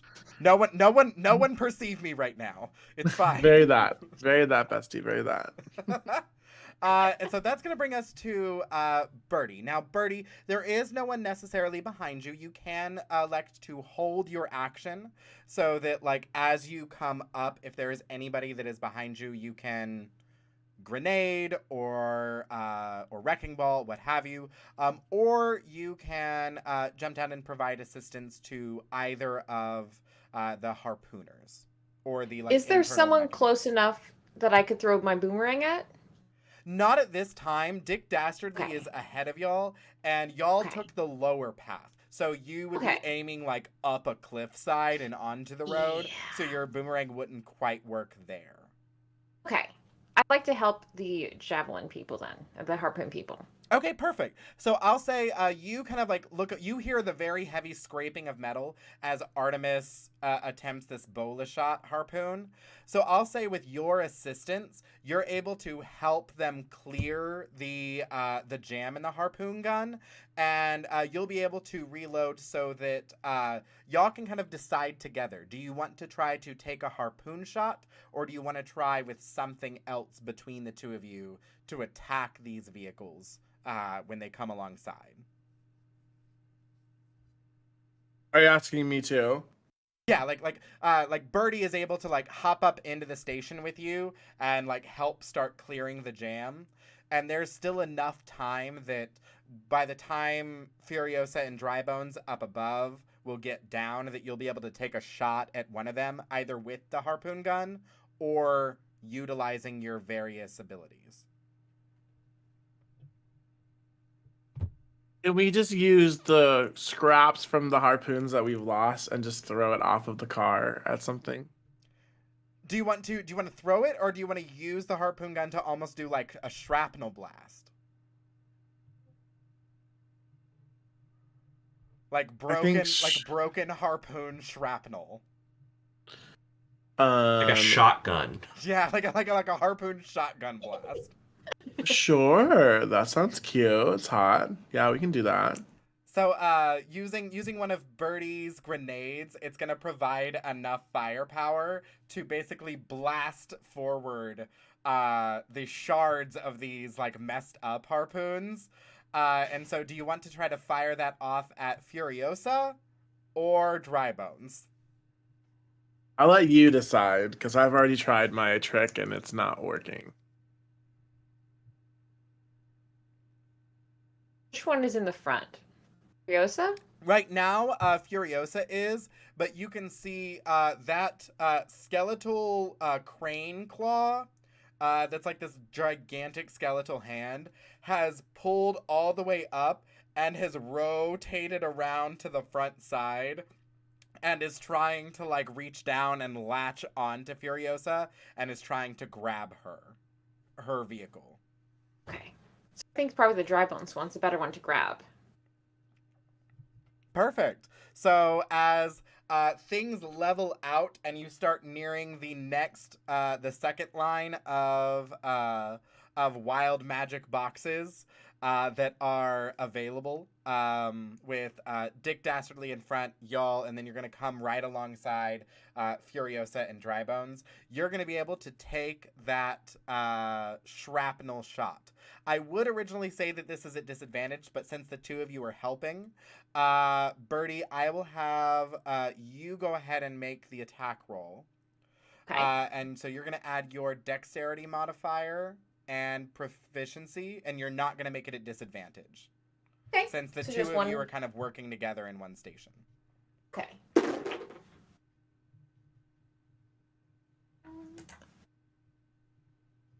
Total of 19. 19. I have to check the scavenger's armor class. That just barely hits the dry bones scavenger. So as it hits the front side, it blasts across the front. And it essentially causes dry bones to be like blinded for the remaining of this lap as it like rips across the front where the driver's side would be, where dry bones would be. And as it does, you watch as all of these small skeletal turtle hands that are disembodied rise up out of the vehicle and start spending time like putting the pieces back where they go and like repairing the ship, but it causes it to fall back a little bit because of that and isn't able to catch up. So Drybones falls back even further. So the two of you are there with Furiosa. Dick Dastardly is on ahead and Drybones is far, far behind. Unless Drybones is able to come up with something interesting, they're probably out of this race. So, what's a 5 on the wild magic table? Bucket.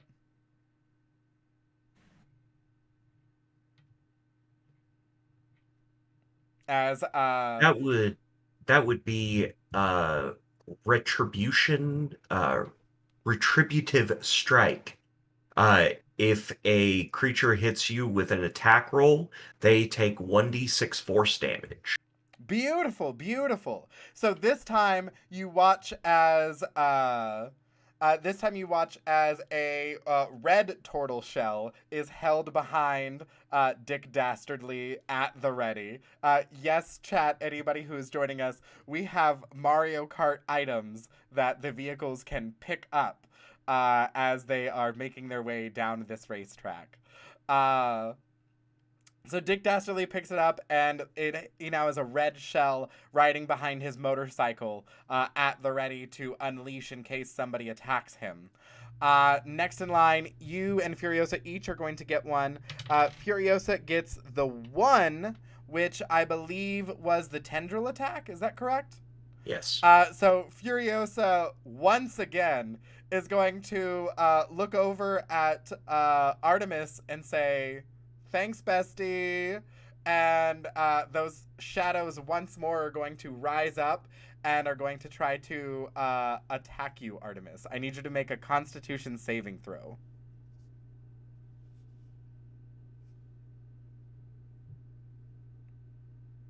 I like that Furiosa and Artemis are like rivals. I'm gonna take that bitch out next round. Watch.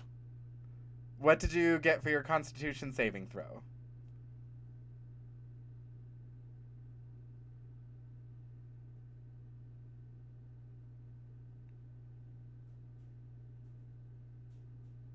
Artemis, what was the die roll? Oh, me? Yes. Yeah, the shadows are coming up, and it's going to be a Constitution saving throw. So she's doing the same trick that she did before. I thought you were talking to Where Bucket. My bad. no, you're fine. The little floating squid comes up again, and then like the shadowy tendrils come out and slam down on you. No. This one, right? The 5D or the 20 die? The 20. So you roll the 20, and then you'll add your Constitution modifier. Oh no. If it's, I want to go back to pretending that it wasn't my turn for the Constitution. Uh-huh.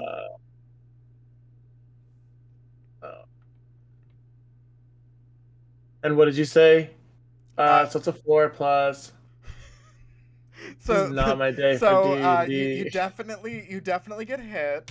No. Okay. So you take 4 points of necrotic damage as these tendrils wrap around you, and they stain your white jacket with black ink. Would you like to use your reaction to use your Hellish Rebuke ability? yes, a lot. Very much so. So you stare down at your ink-stained white leather jacket, and Artemis rages as his eyes light up with fire, and they turn and stare daggers at Furiosa. And all of a sudden, this large flame hand reaches up out of the ink stains on your black leather jacket, and they reach over and just slap Furiosa across the face. The violence. Furiosa failed her save, so how much damage does Hellish Rebuke do?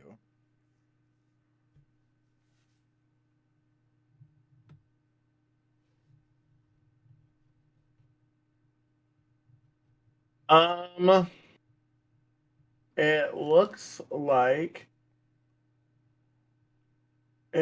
like it says 14. That Oh would wait, be the DC saving throw. It should be the next thing in that line. It's the 3d10. effect 3d10, yeah. 3d10s. So yikes. go ahead and roll 3d10s for damage. Okay, still learning dice lingo. That's okay. This one? That's the D8. You're gonna look for the one that looks kind of like this. It's like a roundish diamond, and it's got one side that's got a 0 on it. Okay. 3 times. You got it. 4, 7, and a 7. So 18. Yeah, You the nicest throw all day. You watch as your Hellish Rebuke reaches up and slaps that bestie across her face, and leaves a like singed handprint there for a second. And the flaming hand does the little bye bestie hand wave as Furiosa loses control of her vehicle for a second and falls behind y'all. I hate to see it. So, heading into the final lap of the circuit race, we have Dick Dastardly ahead in first. We have the Demon Grinder in second. We have Furiosa in third, and trailing far behind is Dry Bones in fourth, who just seem to like want to spend the entire race just messing with people, and clearly didn't care about trying to win the race, just wanted to cause as much mayhem as possible. So, fair driver, Bucket, would you like to speed up your vehicle, maintain your current speed, or slow down? In my current raging state, I believe I have a need for speed. Bucket angry and just pedal to the metal. Now, as you do so, I attack the gas pedal to maintain my rage. attack the gas pedal. I'm crying, not this. I need you to give me a D20 roll, please. That would be a 17. A 17.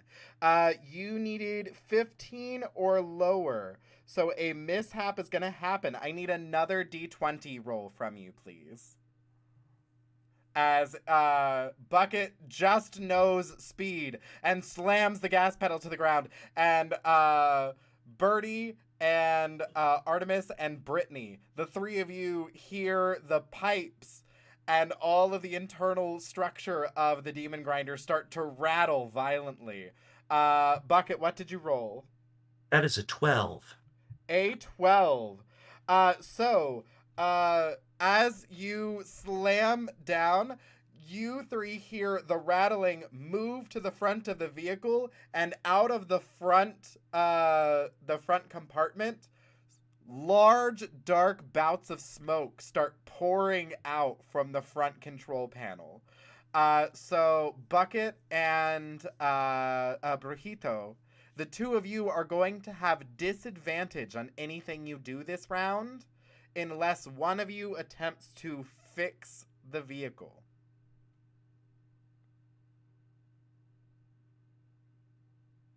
Or somebody else may.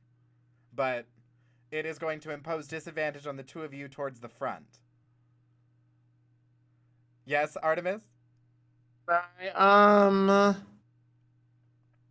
Can I help fix the vehicle? I'm sure that my rolls will be crap, but I can try to help if I possibly can.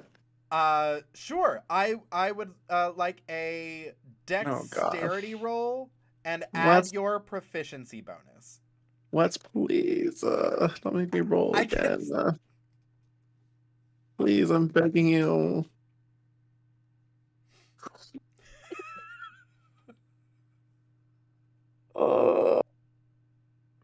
I would like to introduce London to the concept of dice jail. Not London going to stream ending. I'm crying. London said no. I'm sorry. No. Mm-mm. It's a 2 plus my proficiency is a 3. Please, what is going on? Oh, okay, well, God. I'm sure that I just fucked up everything, so I can't wait to hear this.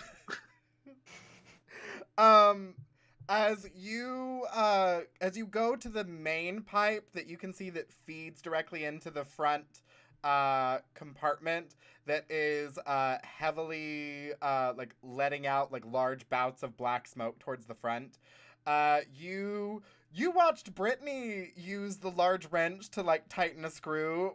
That's fine. So you grab onto that large wrench and you start tightening one of the screws that leads to the connections towards that pipe, and you end up flooding the entire interior of the demon grinder in large bouts of black smoke. I am so glad I do not need to breathe as a warforged.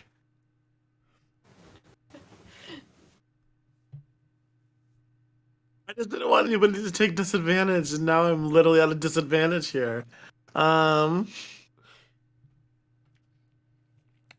Would anybody else like to attempt to fix? You do, through the smoke, Bucket and Brujito, can I get perception checks at disadvantage because of all of the smoke? To try to look out front and see if you are gaining on Dick. I have a logistical question. Okay. I have cure wounds. Could I like touch our vehicle to like repair it with cure wounds at all? Would that be allowed? Since it's suffering a little bit, it's a little wounded, I can just like, touch it and be like, it's okay. Give me I also have a logistical question.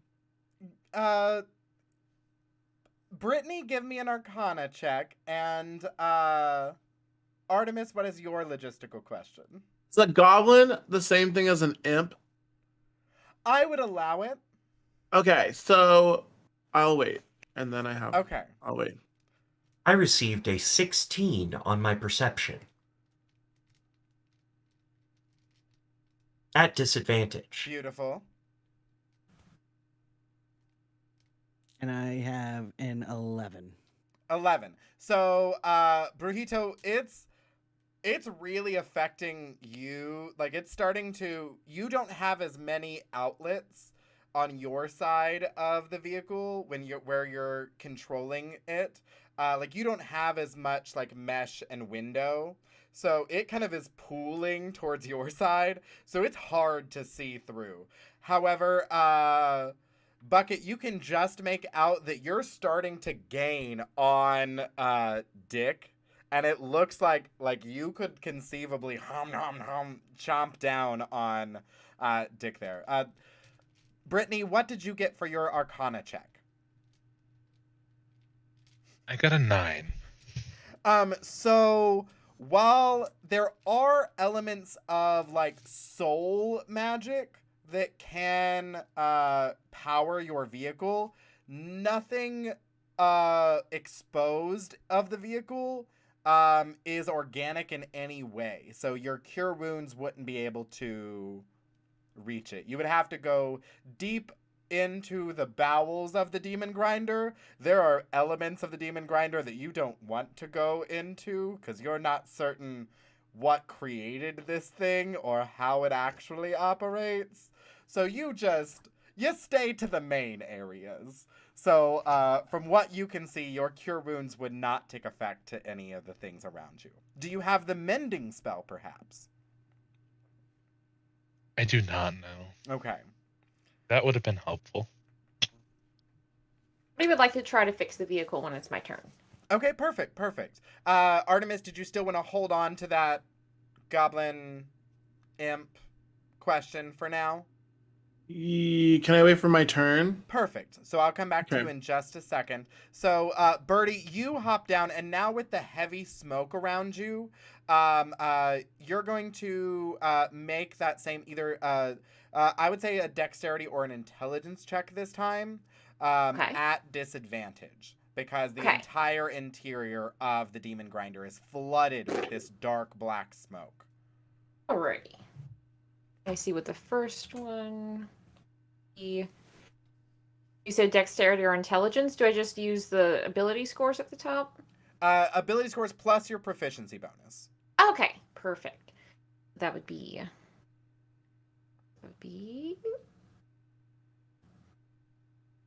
see the second one. The first one will be a 23 total. That one will be a 9 total. So that would be the. No. So it doesn't get worse, but it doesn't lessen up. It just seems that like this smoke is now here. You can. The only other alternative that you have is to throw open the escape hatch, but that does provide less cover to everybody inside and would make everybody essentially more vulnerable to attack for the remainder of the round. That is up to you. So you can... Or you could leave it shut. Okay. So you all are... Go ahead, Brujito. Yeah, I just had a question. So the smoke is affecting my vision, right? Correct. But if I have Devil's Sight,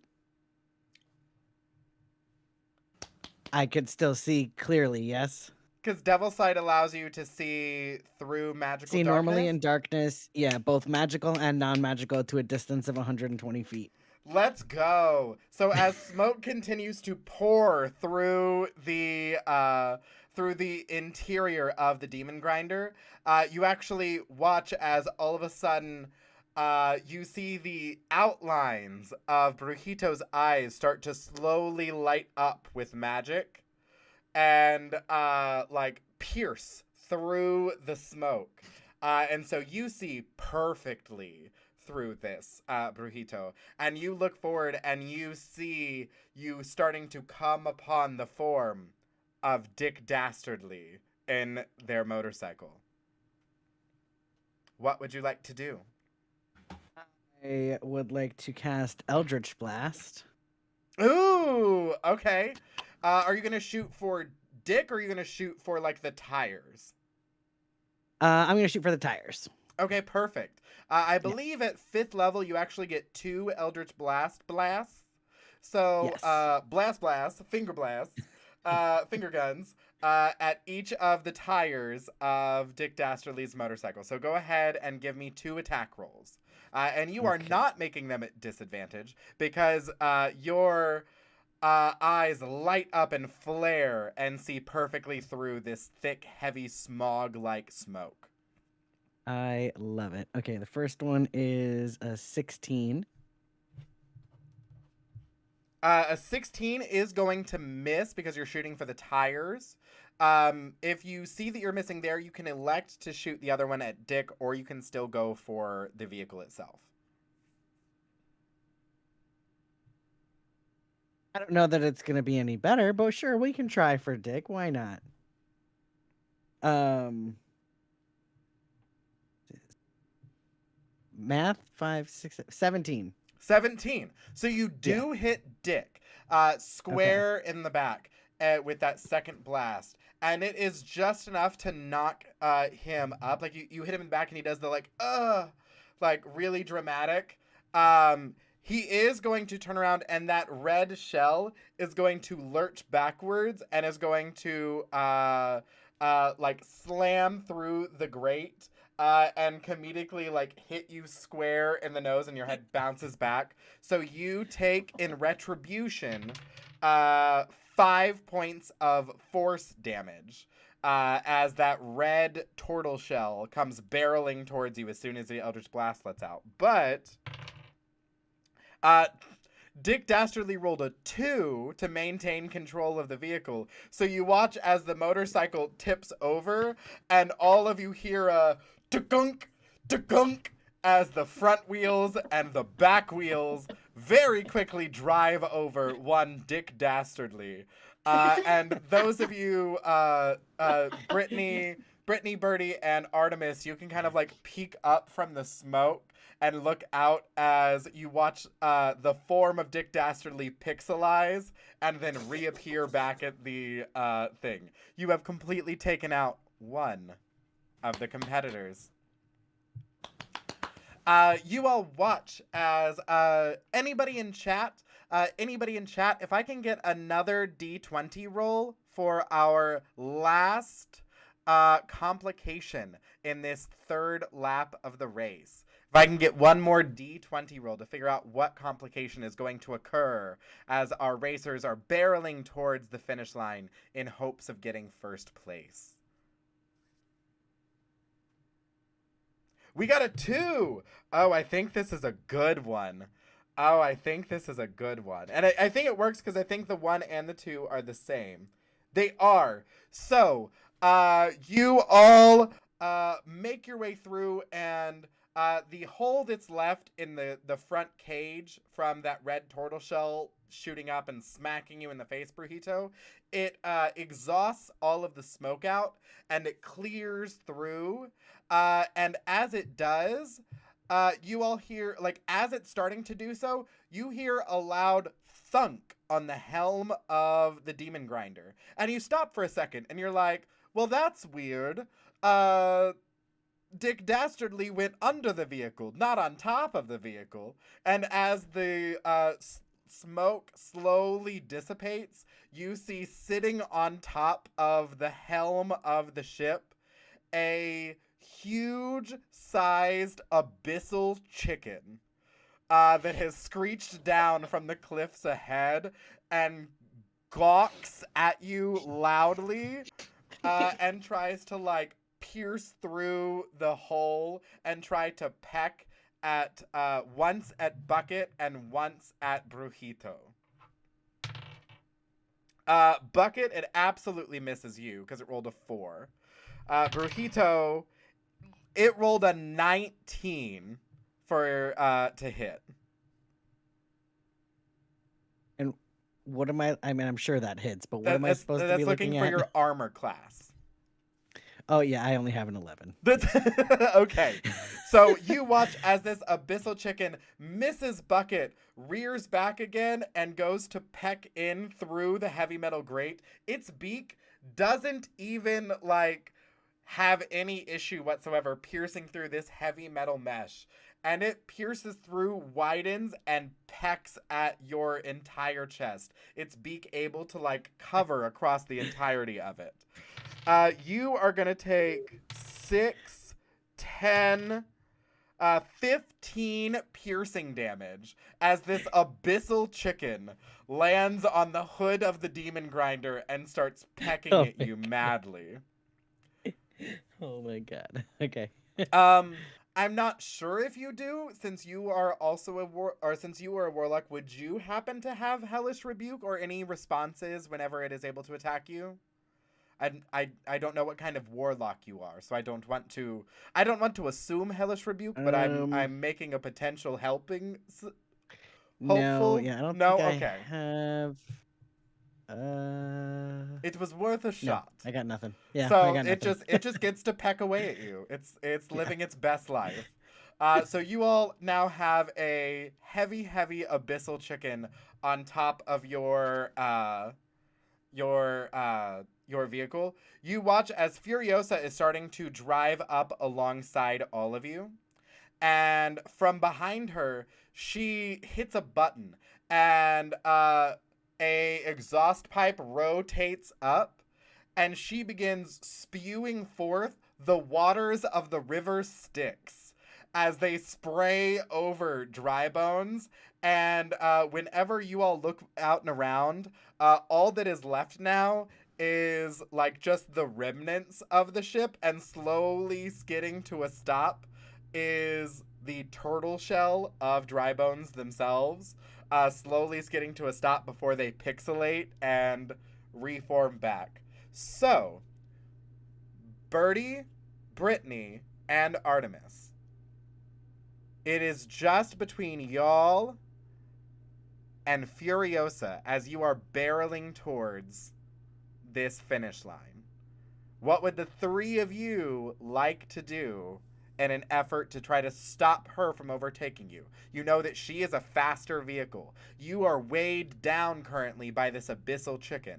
So you have a heavy abyssal chicken on top of your ship. You have a faster sand buggy almost vehicle barreling alongside you towards the finish line. What would the three of you like to do? He wants to throw a grenade in front of Yosa. If that's possible, because I can throw it up to 60 feet. Okay. Artemis, you looked like you had an idea there. Yeah, so I still want to do this thing. Okay. So, along with the grenade, I would like to fucking take out the chicken.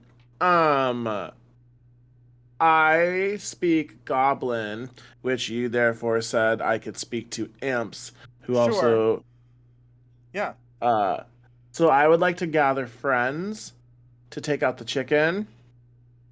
So, I also have acrobatics. So if I could make it to the top of the car loud enough and screech loud enough to ask friends, my goblin friends, for help to take the chicken out off of the car, that way we could gain a little bit of speed. I would like to go about that and pray to God that I don't roll anything under a fucking 10. Because and Brittany, what would you like to do in this last final act to try to overtake Furiosa? I think I'm gonna just whisper at her with dissonant whispers.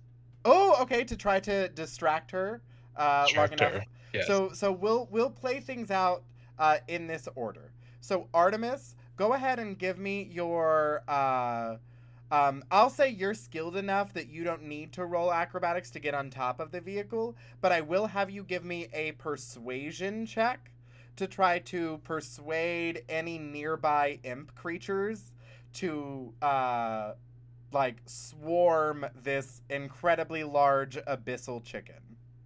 So go ahead and give me a persuasion check first. what is infernal? Like I can speak to the dead, or I can speak to You things can in speak hell. to infernal creatures, yeah. In hell? Yeah. Like, what's an infernal creature around me? Because maybe there's something stronger than a goblin / imp.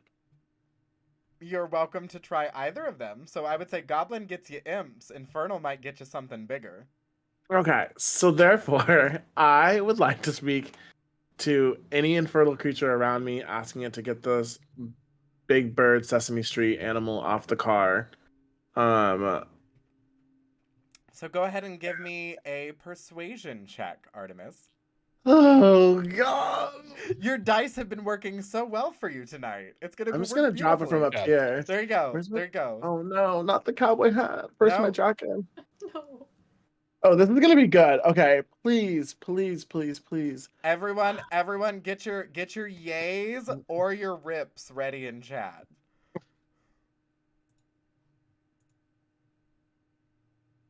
Oh, okay. So I rolled a 16 plus my perception. Wait, you said perception or persuasion? Persuasion.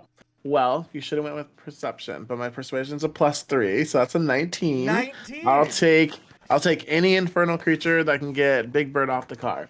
So you go crying out into it. You screech out in infernal above the heavy winds of Avernus. These hellscape desert like heavy winds that are blaring through. You stand there, one hand on your cowboy hat to make sure it doesn't go anywhere. And you point down at this abyssal chicken, and for a second, you hear nothing. You're like, no one, literally no one knows who I am. Are you kidding me? Before all of a sudden, you see this incredibly large, demonic Tyrannosaurus Rex come barreling across the racetrack, snatching the abyssal chicken in one bite. And as it turns and looks at you, it has a Artemis Jones fan shirt on, and its tiny little tiny little hands give you the peace sign as it starts chomping down on this abyssal chicken and continues across the track. I'm very like Lizzo. Bye, bitch. Ha ha ha. Bye, I'm like, bitch. So that is then going to bring us to Brittany. Brittany Javelins, you are casting Dissonant Whispers on Furiosa as you are trying to distract her with your magic so that this grenade is able to go off. So what type of saving throw does she have to make? Wisdom. That is a hot 3.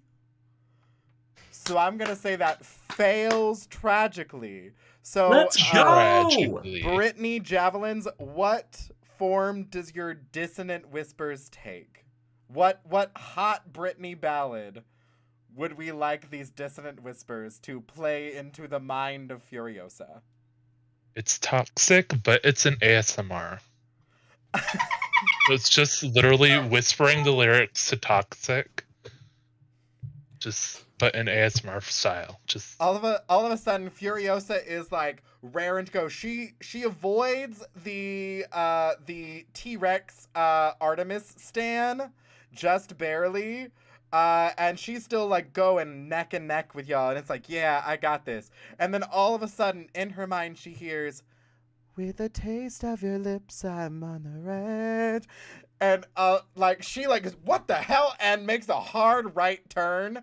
And as she goes to correct, Birdie, go ahead and give me an attack roll with your grenade. Alrighty.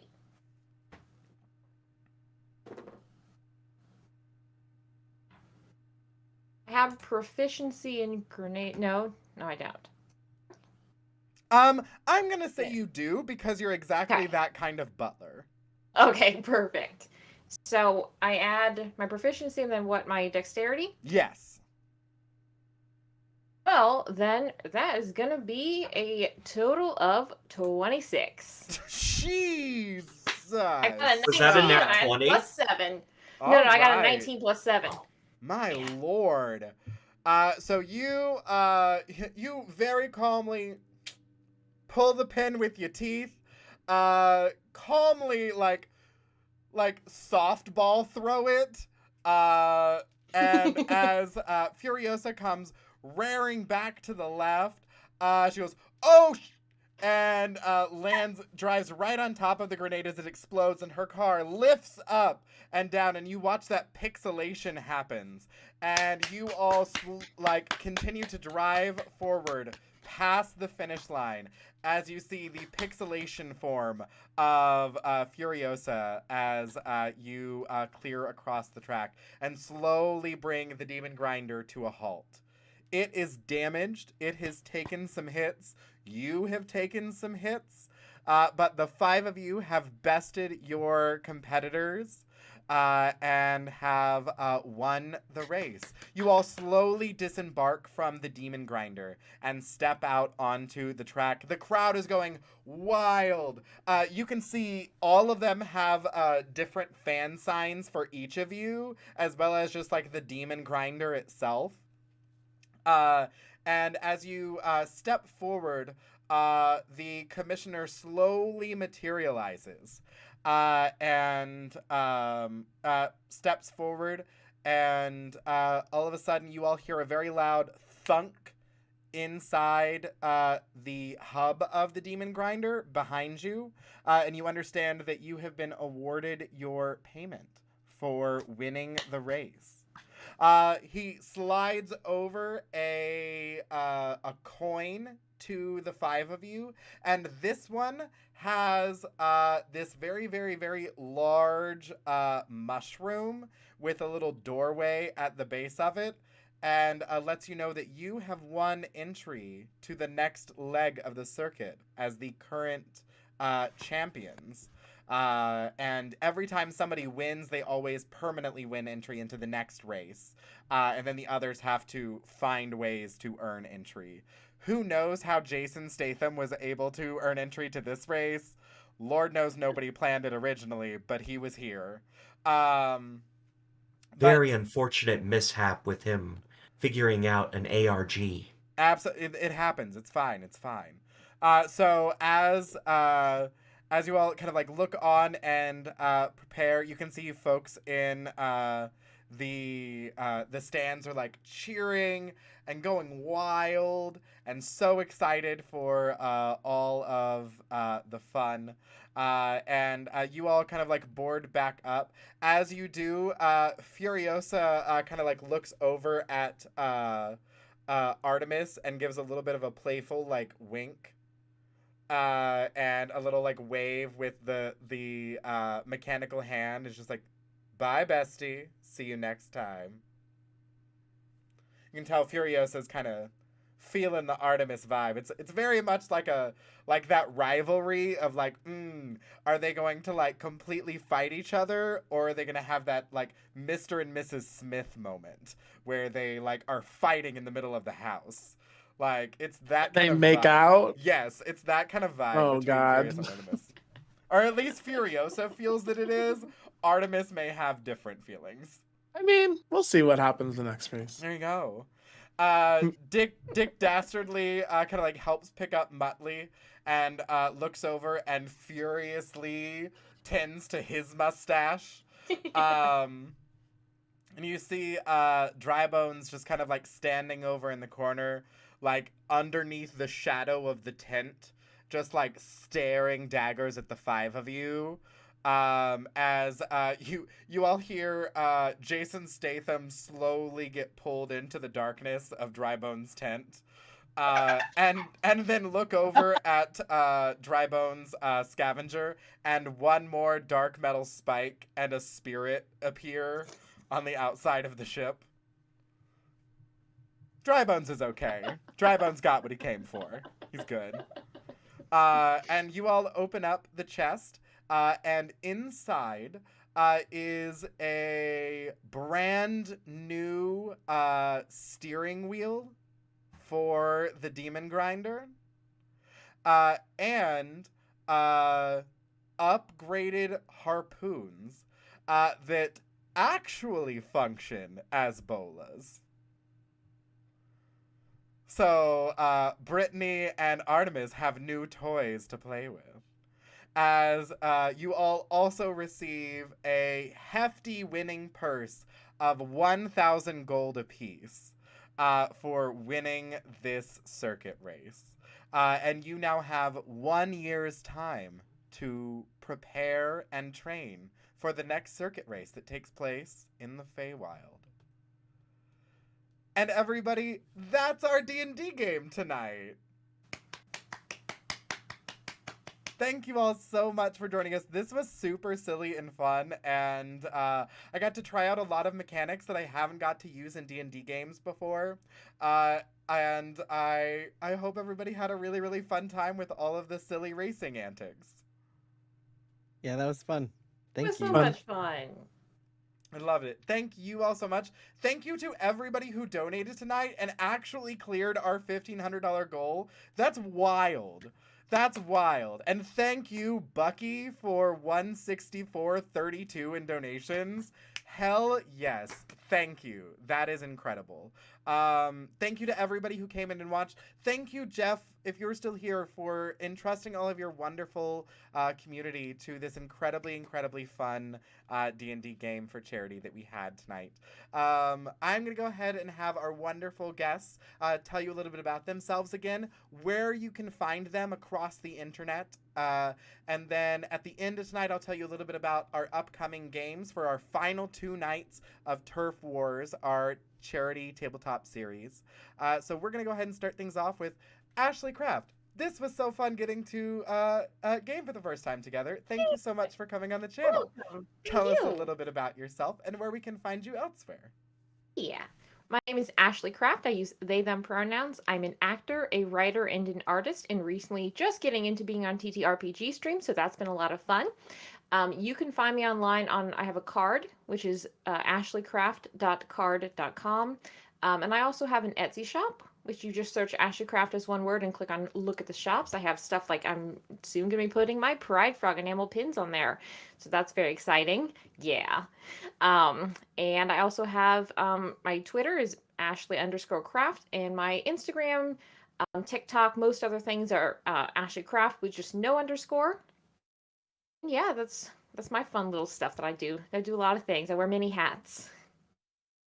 Well, thank you so much for coming on. It was so enjoyable getting to game with you for the first time tonight. Yeah, same. Next in line, we have the fantastic Asynthetic 20. Thank you, Wes. I am Asynthetic20 on Twitter, Synthetic20 everywhere else. Writer named Matt Kimberlin. You can find my stuff on DM's Guild. I've been involved with all of the Splinterverse stuff, including Feywild Companion and the lead writer on Fizban's Vault of Draconic Gifts. I will be coming back tomorrow night to run a game with the wonderful Ashley and Wesselhausen, among others. And that's about it. Just making my way in this space. Follow me on as Asynthetic20 on Twitter if you want more updates. Thank you, thank you. Looking forward to that game. I'm very excited. I'll tell you a little bit about tomorrow's game in a few moments, but I'm very excited. It's a good for one. it. Next in line, we have the fantastic Broadway Blonde. I'm going to continue hyping them up because earlier this week, Broadway actually ran their very first game of D&D live here on the charity stream for their very first time DMing, and it was absolutely fantastic and incredible. So thank you so much for sharing that with us, Broadway, and tell us a little bit about yourself. Yeah, again, I'm Broadway Blonde, and I definitely had a lot of fun DMing, so thanks for letting me take over and do that. You can pretty much find me anywhere at Broadway Blonde throughout the internet, and yeah, just hanging out here on Twitch and everywhere else, having a good time. Well, thank you so, so much. I had an absolute blast getting to play together and run games together, and it was absolutely fantastic. Thank you so, so much. Next in line, I am super excited we finally got to roll some dice together, even if their dice did not agree with them this evening for the most part. Just kidding. It is the fabulous and wonderful London Bradshaw. Yeah. I'm London. I main Dead by Daylight and Fortnite, surprisingly. I love Fortnite. So catch me playing that a lot. Maybe one day you'll see me in a Fortnite tournament. But I am a non-binary Black content creator here, and again, Twitch's first Black drag artist here on this platform. And I'm making space for people of color and queer content creators of color as well. So please look out for Team Technicolor, which is a team that I founded for BIPOC and POC individuals, because it's important to me that we make space for those kinds of people here on this platform.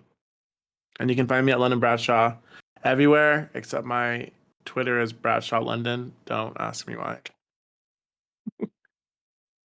Well, thank you so much for being able to come on. I'm so excited that we finally got to roll some dice together, and I can't wait to see what other shenanigans we get up to. We're gonna train your dice though.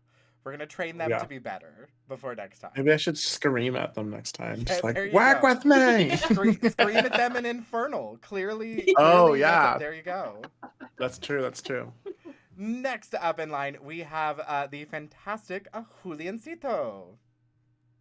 Hello, yes, I'm Juliancito, or the underscore Juliancito, Twitch, Twitter, TikTok, pretty much anywhere you can find me. I am a queer, trans, Jewish, Boricua variety streamer, but I do play mostly comfy, cozy games, a lot of Animal Crossing, some indie games. And yeah, I'm looking forward to getting even more into TTRPGs. I would love to do a more long form campaign sometime soon. So if anybody is out there looking for a player for that type of activity, I would love to join. And yeah, thank you to everybody for such a fun little campaign. Absolutely. Literally the way that I am over here, like, doing my typey fingers for every single person where I'm like, gotta get them in a game, gotta get them in a game. I just want a game with everybody again because this was so incredible and so much fun. I had such a blast. Thank you so much for joining me. And everybody watching, if this is your first time joining me tonight, thank you all so much for coming and having some fun. I'm Wesselhausen, a queer and non-binary content creator here on Twitch, with a focus on Dungeons & Dragons and tabletop role-playing games, often with very queer and inclusive storylines and focuses. It's my belief that absolutely everybody can find a TTRPG that works exactly for them. So even if you're not a fan of the sillier side of things like we had tonight, or fantasy, maybe you want something that's more mystery-based, we can find something for you that works perfectly well, because I love the medium of role-playing games and being able to tell our own stories and being able to be the heroes of our own tales. And I had an absolute blast so far. Thank you all so much. We have 2 more nights of our Turf Wars charity series. Tomorrow night, the fabulous Synthetic 20 is going to be running us through an epic level D&D game. We are all going to be 18th level. I am screaming. 1, I've never gotten to play a high-level character like that before. 2, I decided for my very first one, I'm going to play a wizard. So we're going to see how that goes, because clearly I just decided to go from 0 to 60 with high-level characters. So that's going to be a lot of fun. So come and join us for that. Saturday, we have an action-packed final day of charity streaming. In the morning, we have our first game, which is going to be run by me. I'm going to be running a D&D game that is actually the intro to the Wild Beyond the Witchlight campaign. So you get to come back, see some D&D played, and watch us attend a Feywild carnival. In the afternoon, we're going to be hosting a panel discussion featuring myself and 5 other content creators who are all going to be discussing gender diversity in gaming, both in tabletop and video games, as is prevalent with our experience here through Twitch, through game development, through game writing, through story writing, and talking about all of those things there. And we're going to round off the day with yet another game of Dungeons & Dragons, which is going to be more of a horror mystery game. And I am joined by some fabulous folks that I got to work with through the Ghouls for Charity campaign back in October. We're going to have a little mini reunion to round out this charity series, and I'm going to run another horror mystery game for them. This is absolutely fantastic. Through 6 days of streaming, we have raised $1,500 for Stonewall Community Foundation and Trans Youth. That is wild. Thank you all so much. I cannot begin to tell you how much that means to me and to this community to be able to see us come together and do amazing things like this. Thank you all so, so much.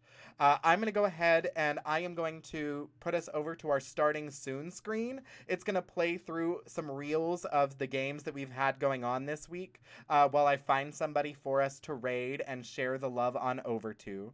So if you don't mind hanging out for a little bit, we're going to go and send some folks on over to hang out with some lovely individuals this evening. Thank you all so, so much again. Please, I'm going to go ahead and one more time, I'm going to hit this cast command. Please go find all of these wonderful people here on Twitch, across different social media. Find all these folks, share your love with them, follow them, highlight them, spread the word, and thank you all so, so much. I hope you all have a lovely evening. Good night, everybody.